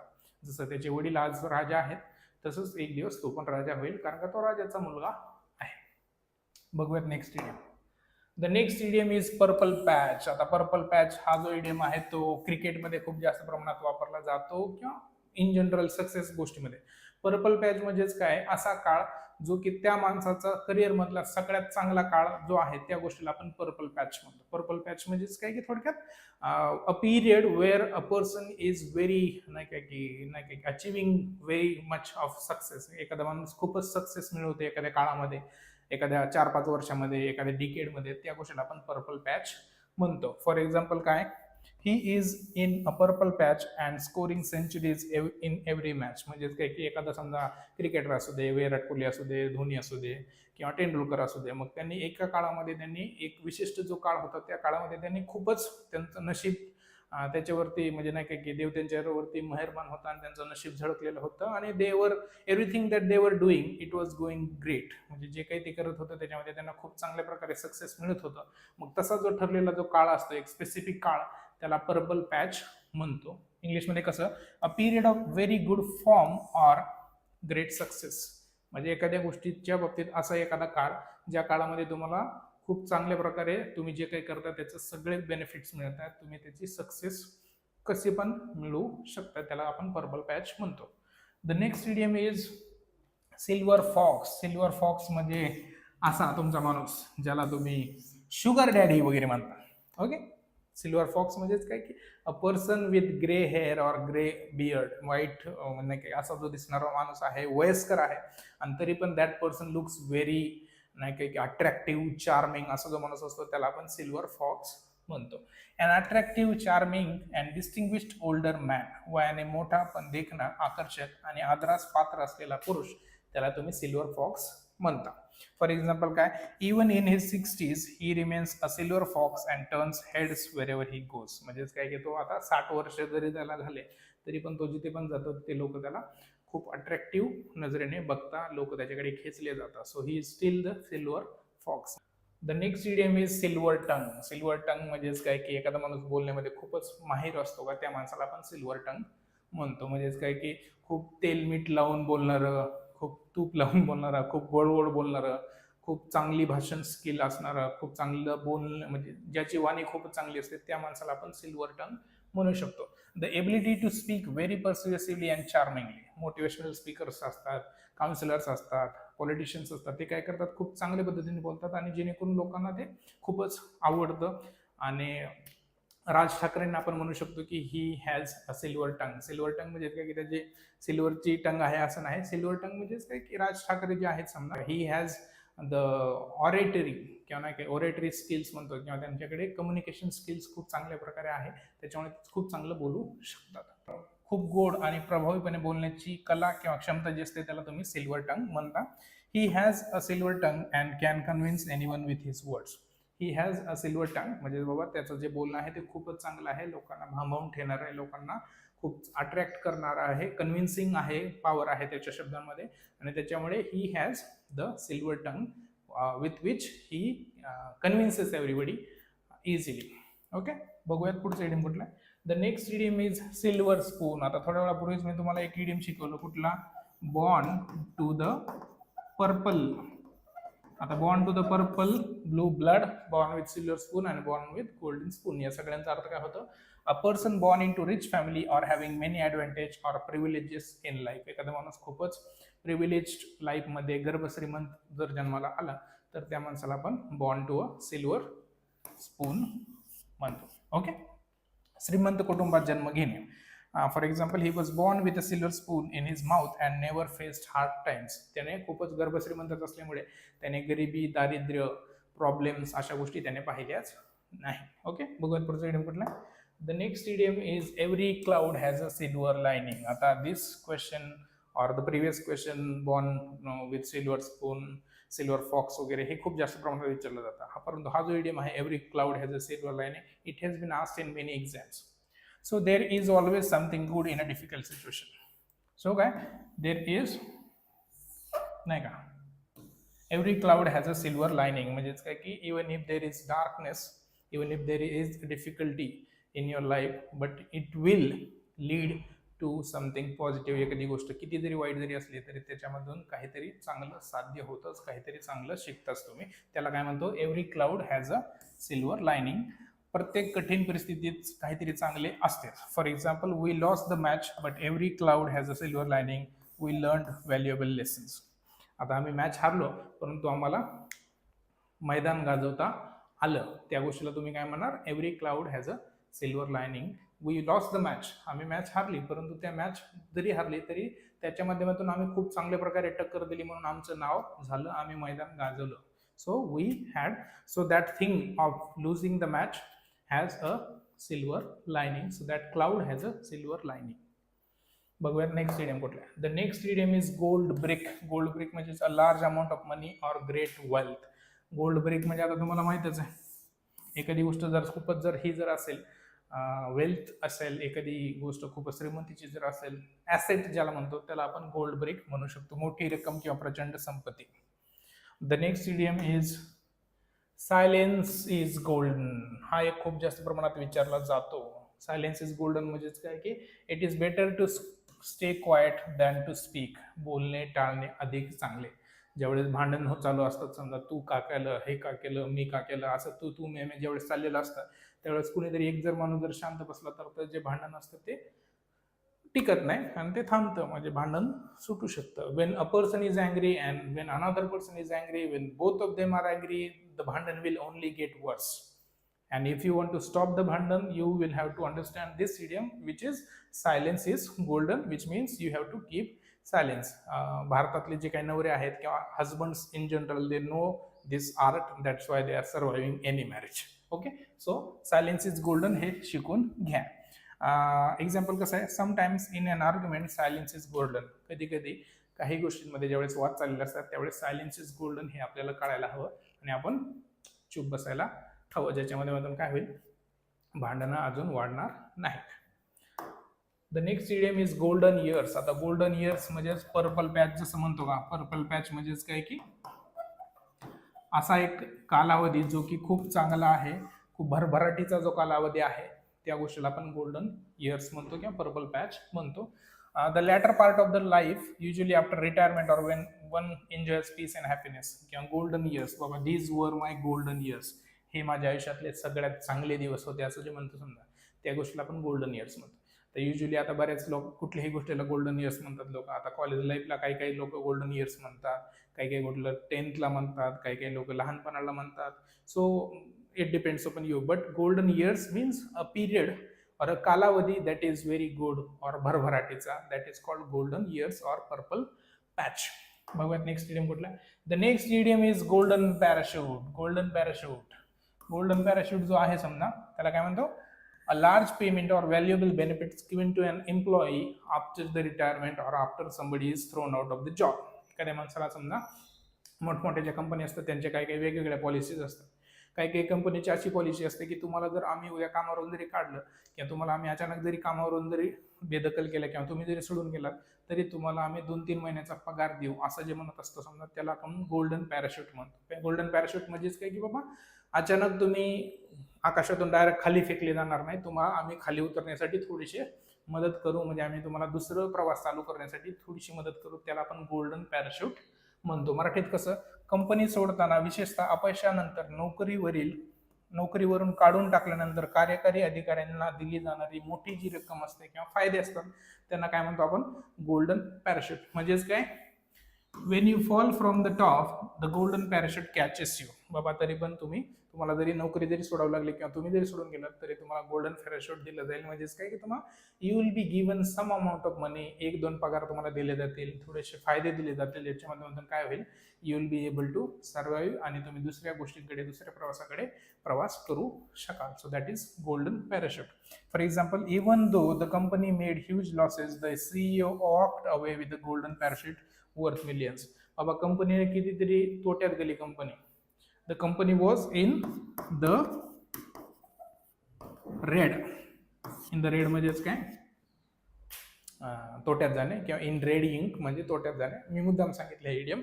So even though the company was in the red, the company तोट्यात होती तरी पण जो CEO होता त्याने ज्यावेळेस job सोडून गेला त्यावेळेस त्याला कंपनीने गोल्डन पॅराशूट दिलं. गोल्डन पॅराशूट दिलं म्हणजे असं एकदम पॅराशूट दिला आणि तो त्याच्यात असं करायला लागला तसं नाही. गोल्डन पॅराशूट म्हणजेच काय की he had been given some perks, he had been given some benefits through which he could survive and he could walk away with smile or happiness. Okay, so that is called golden parachute. बघूयात next idiom कुठला. The next idiom is brown nose. Brown nose म्हणजेच काय की चाटुकार. Brown knows म्हणजे चाटुकार म्हणजेच काय की एखादा माणूस समजा नाही की बुट घासून नाही तर बुट हे करून जो माणूस जो मोठा होतो त्या माणसाला तुम्ही ब्राऊन नोज म्हणू शकता. ब्राऊन नोज म्हणजेच काय की वेन समबडी इज फ्लॅटरिंग समबडी, एखादा माणूस एखाद्या माणसाची प्रशंसा करतोय का तर बाबा हा माणूस माझी मदत करेल, हा या माणसाकडून माझं काहीतरी भलं आहे, असा जो माणूस असतो त्या माणसाला आपण ब्राऊन नोज म्हणतो. To flatter or press someone excessively usually to get favours or advantages. एखाद्या माणसाची प्रशंसा करणे, एखाद्या माणसाची तारीफ करणे, जेणेकरून काय त्या माणसाने आपल्याला काहीतरी मदत करावी, त्या माणसाने आपला काहीतरी फायदा करून द्यावा, त्यासाठी जे काही केलं जातं समजा तसं. बॉसचा जो एक खबरी असतो आणि बॉसला जे काही समजा सांगत असतो का नाही काही की हे असं होतंय तसं होतंय, तो माणूस तुमच्यासोबत असं बोलला तसं बोलला, मग त्याचा जो चपराशी किंवा हे जो असतो समजा त्याला आपण ब्राऊन नोज म्हणतो. Okay, too much flattery is a brown nose. किंवा थोडक्यात सर तुम्ही लई छान आहे, सर तुम्ही लई चांगलं काम करता, तुमच्यासारखा लीडर मी बघितलं नाही, असं काही काही काही काही बोलून त्या माणसाला खूप फुलवणे आणि त्या माणसाकडून स्वतःचा फायदा करून घेणे त्याला ब्राऊन नोज म्हणतो. For example, he always brown nose is the boss to get a promotion. ते म्हणतो ना, ते सोशल मीडियावरती तुम्ही रील पण पाहिली असेल, हाऊ टू नाही काय की gate a promotion in 1 year असं जे म्हणत असतो. मग ते काय करतात, सर ही बॉस ही ऑफिसमध्ये आली, ते हे ऑफिसला उशिरा आली, हे लवकरच निघून गेले आज, असं तसं नाही. बॉसचा खबरी म्हणून काम करता तुम्ही आणि मग लवकर तुम्हाला प्रमोशन दिलं जातं किंवा तुम्हाला रेज दिलं जातं, हाईक दिलं जातं. तसा जो माणूस असतो त्या माणसाला आपण ब्राऊन नोज म्हणतो. बघूयात नेक्स्ट इडियम कुठला. The next idiom is brown study. Brown study म्हणजेच काय की a detailed study of something. समजा काय कोरोना आलेला आहे, परंतु कोरोना सॉल्व्ह करायचा आहे, कोरोनाची लक्षणं जाणून घ्यायची आहेत, त्याच्यावरती रिसर्च करायचा आहे. मग तो जो रिसर्च केला जातो, that the deep study that is being carried out, that is called a brown study, which means to study hard seriously and with a complete dedication. एखाद्या गोष्टीमध्ये खूपच तुम्ही ओतून देत आहे, झोकून देत आहे ती गोष्ट करण्यासाठी, त्या गोष्टीला ब्राऊन स्टडी म्हणतो. मराठीत कसं, खूप मेहनत घेऊन किंवा पूर्ण लक्ष देऊन अभ्यास करणे. For example, if you want to crack the exam you must brown study. If you want to crack down तलाठी भरती 2026 यू मस्ट ब्राऊन स्टडी. तुम्हाला खूप जास्त प्रमाणात चांगला अभ्यास करावा लागेल, खूप रेटून अभ्यास करावा लागेल, जेणेकरून तुम्ही पास परीक्षा होऊ शकाल आणि एक अधिकारी होता. Thank you so much for tuning in. So जो एक इडियम आहे तो असा आहे, उशिरा दिलेला न्याय हा न दिलेल्या न्यायासारखाच असतो. म्हणजेच काय की एखाद्या गोष्टीला जर न्याय द्यायला जर उशीर झाला तर समजा ते न दिल्यासारखंच असतं. एखादी गोष्ट वेळेवर जर नाही दिली आणि खूप उशिरा जर दिली तर त्या माणसाला ती गोष्ट न दिल्यासारखीच असते. आता युजली सोशल कॉन्टेक्स्टमध्ये, जस्टिसच्या कॉन्टेक्स्टमध्ये ही ईडीएम जास्त प्रमाणात वापरले जाते की justice delayed is justice denied. Hello, this is Rahul, welcome to my channel language solutions. आजच्या व्हिडिओमध्ये आपण ईडीएम जाणून घेणार आहोत. So will be looking at Marathi idioms, the basic Marathi idioms and what are they called in English. आता बऱ्याचदा असं होतं की डे टू डे लाईफमध्ये आपण बोलत असताना बरेच असे ईडीएम्स वापरतो, जसं की हाजीर तो वजीर, किंवा कुठलीही गोष्ट एका दिवसात साध्य होत नाही, वाहत्या गंगेत हात धुतलं पाहिजे, प्रत्येक संधीचं सोनं केलं पाहिजे, असे ईडीएम्स आपण डेली बेसिसवरती यूज करत असतो. परंतु आपल्याला त्या ईडीएमची इंग्लिशमध्ये त्यांना काय म्हणतो हे माहीत नसतं. So without wasting much time, let start with the video.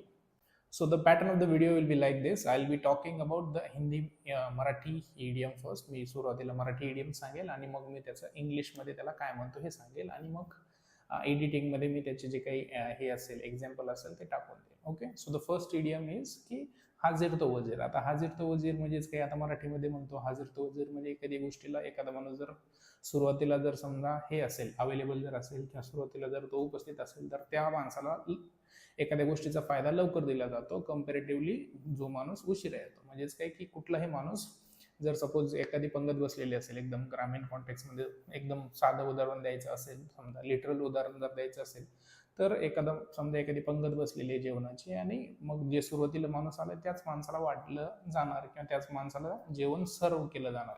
दुसरा जो माणूस असेल समजा त्या माणसाला उशिरा जेवण, म्हणजे तुम्ही जर पहिल्या पंक्तीत जर बसला तर तुम्हाला पहिल्या पंक्तीतच जेवण मिळेल, दुसऱ्या तुम्ही जर उशिरा गेले तर तुम्हाला दुसऱ्या पंक्तीत जेवावं लागेल. तसंच मग काय फर्स्ट कम फर्स्ट सर्व.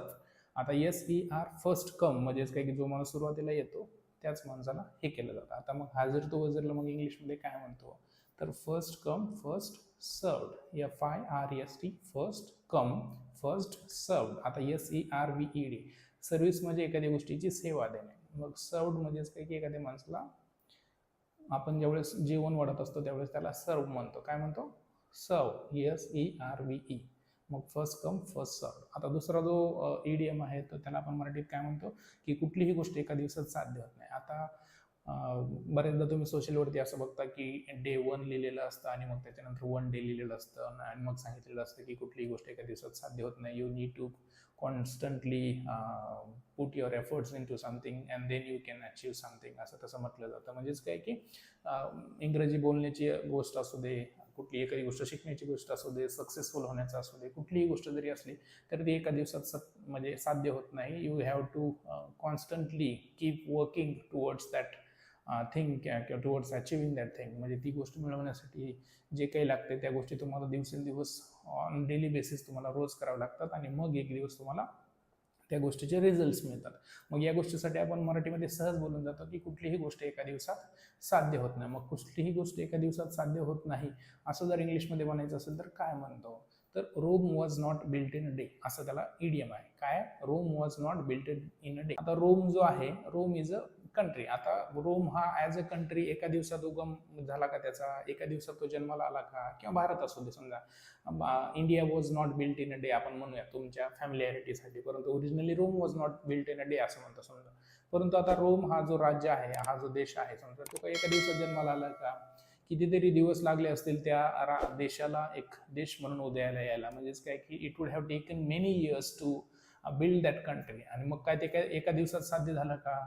एका दिवसात ते पिरॅमिड असेल, ताजमहल बांधणं असू दे किंवा पिरॅमिड्स बांधणं असू दे, कुठलीही गोष्ट एका दिवसात झाली असेल का? किंवा बीबी का मकबरा महाराष्ट्रातला आपण म्हणूयात औरंगाबादचा, की तो एका दिवसात तर बांधला गेला नसेल. So people would have taken much of time. म्हणजे नाही काही खूप वेळ लागला असेल त्या गोष्टींना करायला. मग तेव्हापासूनच तो Rome was not built in a day असं एक इडियम तयार झालं, ज्याचा मराठीमध्ये काय अर्थ होतो की कुठलीही गोष्ट एका दिवसात साध्य होत नाही. आता पुढचा जो हे आहे इडियम जो आहे तो आहे वाहत्या गंगेत हात धुवून घेणे. आता वाहत्या गंगेत हात धुवून घेणं म्हणजेच काय की समजा एखादी संधी आहे तुमच्याकडे, ती अवेलेबल आहे आणि तुम्हाला त्या संधीचं सोनं करायचं. एखाद्या संधीचं सोनं करणं म्हणजेच काय की तुमच्याकडे एखादी ऑपॉर्च्युनिटी आहे आणि त्या ऑपॉर्च्युनिटीला तुम्हाला हे करायचंय, म्हणजे अवेल करायचंय, त्या ऑपॉर्च्युनिटीचा चांगला उपयोग करायचा. मग असं जर इंग्लिशमध्ये म्हणायचं असेल की वाहत्या गंगेत हात धुवून घेणे किंवा योग्य संधीचं सोनं करणे, असं जर इंग्लिशमध्ये म्हणायचं असेल तर काय म्हणतो, तर त्यासाठी इंग्लिशमध्ये अशी म्हण आहे की make hay while the sun shines. Make hay while the sun shines म्हणजेच काय की बाबा वाहत्या गंगेत हात धुणे. इडियम्स आणि फ्रेजेस बद्दल एक गोष्ट काय असते महत्वाची, की इडियम्स आणि फ्रेजेस हे लिटरल मिनिंग समजले जाऊ शकत नाही. त्याला जो मिनिंग जो असतो तो मॅटाफरिकल असतो.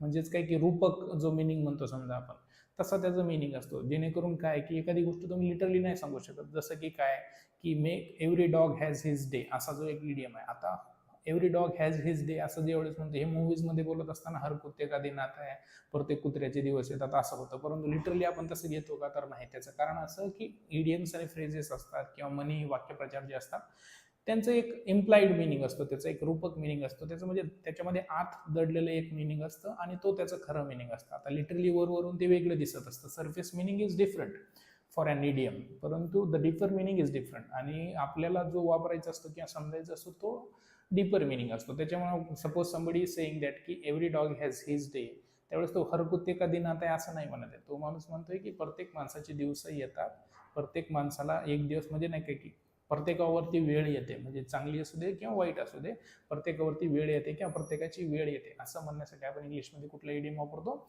Every dog has his day. आता पुढचा जो हे आहे, आता बरेच लोक एखादी गोष्ट करण्यासाठी खूप घाई करतात आणि मग हे करतात. जसं की रोडवरती जे टेम्पलेट्स लावले असतात, वेगवेगळ्या ज्या पाट्या लावलेल्या असतात, त्याच्यामध्ये तुम्ही एक हे बघितलं असेल, एक म्हण बघितली असेल, अतिघाई संकटात नाही. अतिघाई संकटात नाही. मग अतिघाई संकटात नाही म्हणण्यासाठी आपण इंग्लिशमध्ये काय म्हणतो. आता अतिघाई संकटात नाही म्हणजेच की कुठल्याही गोष्टीला जर तुम्ही खूप जर घाई करत असाल तर जी गोष्ट तुम्ही करताय ती गोष्ट निश्चितच चुकणार आहे असा त्याचा अर्थ होतो समजा. परंतु अतिघाई संकटात नाही याला इंग्लिशमध्ये काय म्हणतो, तर त्याला काय म्हणतो, हेस्ट मेक्स वेस्ट. आता हेस्ट म्हणजे घाई आणि वेस्ट म्हणजे एखादी गोष्ट पाण्यात जाणे. मग हेस्ट मेक्स वेस्ट म्हणजेच काय की अतिघाई संकटात नाही. आता पुढचा जो एक इडियम आहे तो असा आहे, उशिरा दिलेला न्याय हा न दिलेल्या न्यायासारखाच असतो. म्हणजेच काय की एखाद्या गोष्टीला जर न्याय द्यायला जर उशीर झाला तर समजा ते न दिल्यासारखंच असतं. एखादी गोष्ट वेळेवर जर नाही दिली आणि खूप उशिरा जर दिली तर त्या माणसाला ती गोष्ट न दिल्यासारखीच असते. आता युजली सोशल कॉन्टेक्स्टमध्ये, जस्टिसच्या कॉन्टेक्स्टमध्ये ही ईडीएम जास्त प्रमाणात वापरली जाते की justice delayed is justice denied. पुढचा जो इडियम आहे तो आहे अंतरून पाहून पाय पसरावे. आता बऱ्याचदा ज्यावेळेस आपण स्वप्न बघत असतो किंवा एखादी गोष्ट हासिल करण्यासाठी म्हणजे एखादी गोष्ट मिळवण्यासाठी प्रयत्न करत असतो, त्यावेळेस बरेच लोक म्हणतात की माणसानं अंतरून पाहून पाय पसरावे, माणसानं म्हणजे नाही काही अवकातीच्या बाहेर जाऊ नये किंवा स्वतःला स्वतःचे जे काही म्हणजे कुवत आहे, स्वतःची जी परिस्थिती आहे त्याचं भान ठेवावं आणि माणसाने त्यानुसारच वागावं असं म्हणण्यासाठी बरेच वेळा लोक एक इडियम वापरतात. त्याचं नाव काय आहे की अंतरून पाहून पाय पसरावे. जर तुम्हाला म्हणायचं असेल एखाद्याला की अंतरून पाहून पाय पसरावे तर इंग्लिशमध्ये काय म्हणतो, तर काय म्हणतो की cut your coat according to your cloth. म्हणजेच काय की तुमच्याकडे जेवढा कापड आहे त्यानुसारच तुम्ही तो शर्ट बनवा. म्हणजेच काय की तो एकदम छोटा आहे आणि त्या कपड्यातून तुम्ही फक्त एखादा छोट्या मुलाचा शर्ट शिवू शकता, परंतु तुम्ही त्या माध्यमातून तुम्ही एक खूप मोठ्या माणसाला कपडे शिवण्याचा प्रयत्न करताय तर ते पॉसिबल होणार नाही. समजा जर तुम्ही हातासाठी जर खूपच मोठं जर समजा हे करून जर ठेवलं, कापड जर कापून जर ठेवलं तर ते फक्त हातालाच जाऊन जाईल आणि दोन्ही हातामध्ये ते संपून जाईल. तुम्हाला बाकीचं जे काही बनवायचं असते, समजा चेस्टसाठी असेल, शोल्डरसाठी जे असेल, खिसा असेल, या सगळ्या गोष्टींसाठी जो काही कापड लागणार आहे तो कापड तिथे संपून जाईल. त्याच्यामुळे ती ईडीएम काय म्हणते की तुमच्याकडे जी गोष्ट आहे, तुमच्याकडे जी गोष्ट अवेलेबल आहे, ज्या गोष्टी तुमच्याकडे तुमच्या आवाक्यात आहेत, जी गोष्ट तुमच्याकडे उपस्थित आहे, माणसाने स्वतःच्या परिस्थितीचा आढावा घेतला पाहिजे आणि स्वतःच्या परिस्थितीनुसारच वागावं. हे म्हणण्यासाठी मराठीमध्ये काय म्हणतो की अंतरून पाहून पाय पसरावे, ज्याला आपण इंग्लिशमध्ये काय म्हणतो cut your coat according to your cloth. पुढचा जो इडियम आहे तो आहे की प्रत्येक चकाकणारी गोष्ट सोनं नसते. आता हे इडियम तुम्हाला समजण्यासाठी तुम्हाला दुसरं एक इडियम माहीत असणं गरजेचं मराठीमधलं. त्याचं नाव काय की दिसतं तसं नसतं म्हणून जग फसतं. आता त्याला इंग्लिशमध्ये काय म्हणतो, अपीअरन्स कॅन बी डिसेप्टिव्ह. आता डिसेप्टिव्ह म्हणजेच काय की फसवणूक. डिसेप्शन म्हणजे फसवणूक आणि डिसेप्टिव्ह म्हणजे फसवणुकीचं असू शकतं. मग अपीअरन्स म्हणजे तुम्हाला माहिती आहे की एखाद्या माणसाचा पेहराव, एखादी गोष्ट बाहेरून कशी दिसते त्याच्यावरून तुम्ही जर समजा हे करत असाल किंवा दुसरा जो इडियम म्हणायचं झालं तर दुरून डोंगर साजरं. जसं की the grass is always greener at a distance. म्हणजेच काय की दुरून जर बघितलं तर कुठलंही जे गवत असतं, समजा ग्रास जे असतं ते हिरवंच दिसतं, त्याच्या कारण असं आपण दुरून बघत असतो. तसंच मग अपीअरन्स कॅन बी डिसेप्टिव्ह. म्हणजेच काय की ही गोष्ट दिसण्यावरून जर तुम्ही जर जज करत असाल, एखादा माणूस दिसण्यावरून खूप चांगला असू शकतो, दिसायला त्याचा स्वभाव खूप चांगला वाटू शकतो, परंतु इन रियालिटी तो माणूस कसा आहे तुम्हाला माहित नाही. एखादी गोष्ट असेल, एखादा ब्रँड असेल, एखादा कॉस्मेटिक्स म्हणजे एखादा कपडा असेल, एखादा मोबाईल असेल, कुठलीही गोष्ट जी तुम्ही बघताय आता मॉडर्न डे मध्ये एखाद्या गोष्टीला आतमध्ये ती कशी याच्याकडे जास्त बघितलं जात नाही, परंतु एखादी ती गोष्ट बाहेरून कशी दिसते याच्यावरती जरा जास्त भर असतो आणि त्याच्यामुळे आपण फसतो बऱ्याच वेळेस. मग काय दिसतं तसं नसतं म्हणून जग फसतं म्हणण्यासाठी इंग्लिशमध्ये काय म्हणतो तर अपीअरन्स कॅन बी डिसेप्टिव्ह. दुरून डोंगर साजरं म्हणण्यासाठी आपण इंग्लिशमध्ये काय म्हणतो, the grass is always greener at a distance किंवा फ्रॉम अ डिस्टन्स. म्हणजे दुरून जर बघितलं तर ग्रास जे असते, जे गवत असतं ते नेहमीच हिरवं दिसतं. आणि तिसरा जो इडियम आहे ज्या दोघांना कॉम्प्लिमेंटरी आहे तो इडियम म्हणजे कुठला तर all that glitters is not gold. म्हणजेच काय की प्रत्येक चकाकणारी गोष्ट सोनं नसते. म्हणजे प्रत्येक चमकणारी जी गोष्ट असते ती सोनं नसते. म्हणजे जी गोष्ट आपल्याला वरून बाहेरून त्याचा जो आउटसाईड पार्ट आहे त्याच्यावरून किंवा सरफेस लेवलला एखादी गोष्ट आपल्याला खूप चांगली वाटू शकते, परंतु ती सोनंच आहे अशातला भाग नाही. ते फसवणुकीचं पण असू शकतं, जे की आपण इमिटेशन ज्वेलरी जी म्हणतो, समजा बाजारू दागिने जे असतात, समजा अलंकार ज्यांना म्हणतो आपण शुद्ध मराठीत, तसं पण असू शकतं. तुम्हाला वाटू शकतं की हे खरं सोनं आहे, परंतु ते खरं सोनं नाही, ते सोन्यासारखं दिसतंय. सो प्रत्येक चकाकणारी गोष्ट सोनं नसते. So all that glitters is not gold असं त्याला आपण इंग्लिशमध्ये म्हणतो. पुढचा जो इडियम आहे तो फिल्म्समध्ये जास्त प्रमाणात वापरला जातो. तो म्हणजे कुठला तर पैसा बोलता आहे. म्हणजेच काय की पैसा बोलतो एखाद्या माणसासाठी. समजा तुमच्याकडे एखादी गोष्ट नसेल, तुमच्याकडे काही कमीपणा असेल, तुम्ही काळे असाल, जाडे असाल, पातळ असाल, कशीही असाल, परंतु जर तुमच्याकडे पैसा, संपत्ती, गाडी, बंगला, ऐश्वर्य असं जर असेल तर तुम्हाला त्या गोष्टीची कमी भासू देत नाहीत लोक, किंवा तुमच्याकडे ती गोष्ट नाही असं वाटू देत नाहीत लोक, कारण का पैसा तुमच्याकडे असतो आणि पैसा सर्वस्व असतं असं बरेच लोकांना वाटतं.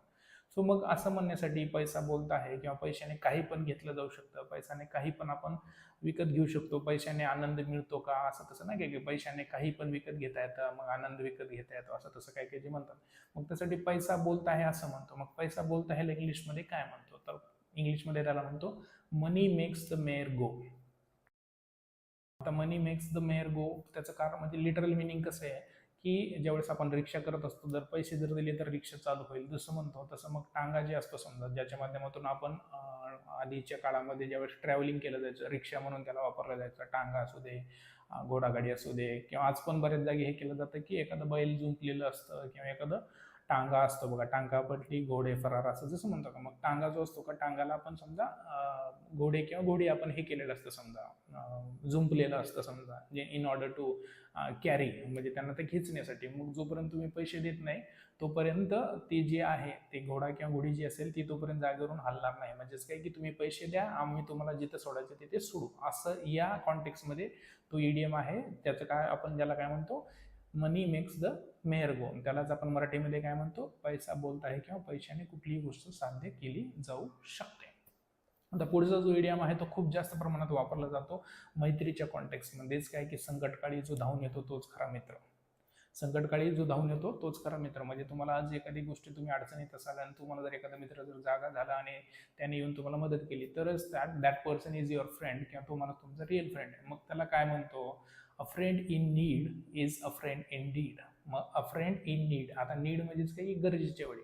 मग एखादा माणूस, एखादा मित्र जर समजा गरजेच्या वेळी संकटाकाळी जर तुमच्याकडे धावून येत असेल तरच तो तुमचा मित्र आहे, अदरवाईज तो तुमचा मित्र नाही, किंवा तोच खरा मित्र. असं म्हणजे मित्र तर असतोच तो समजा, परंतु तो खरा मित्र जो संकटाकाळी धावून येतो तो खरा मित्र. असं म्हणण्यासाठी काय म्हणतो इंग्लिशमध्ये, अ friend in need is a friend in deed. Okay, so that's it for this video. We'll be meeting with another set of idioms in the next video.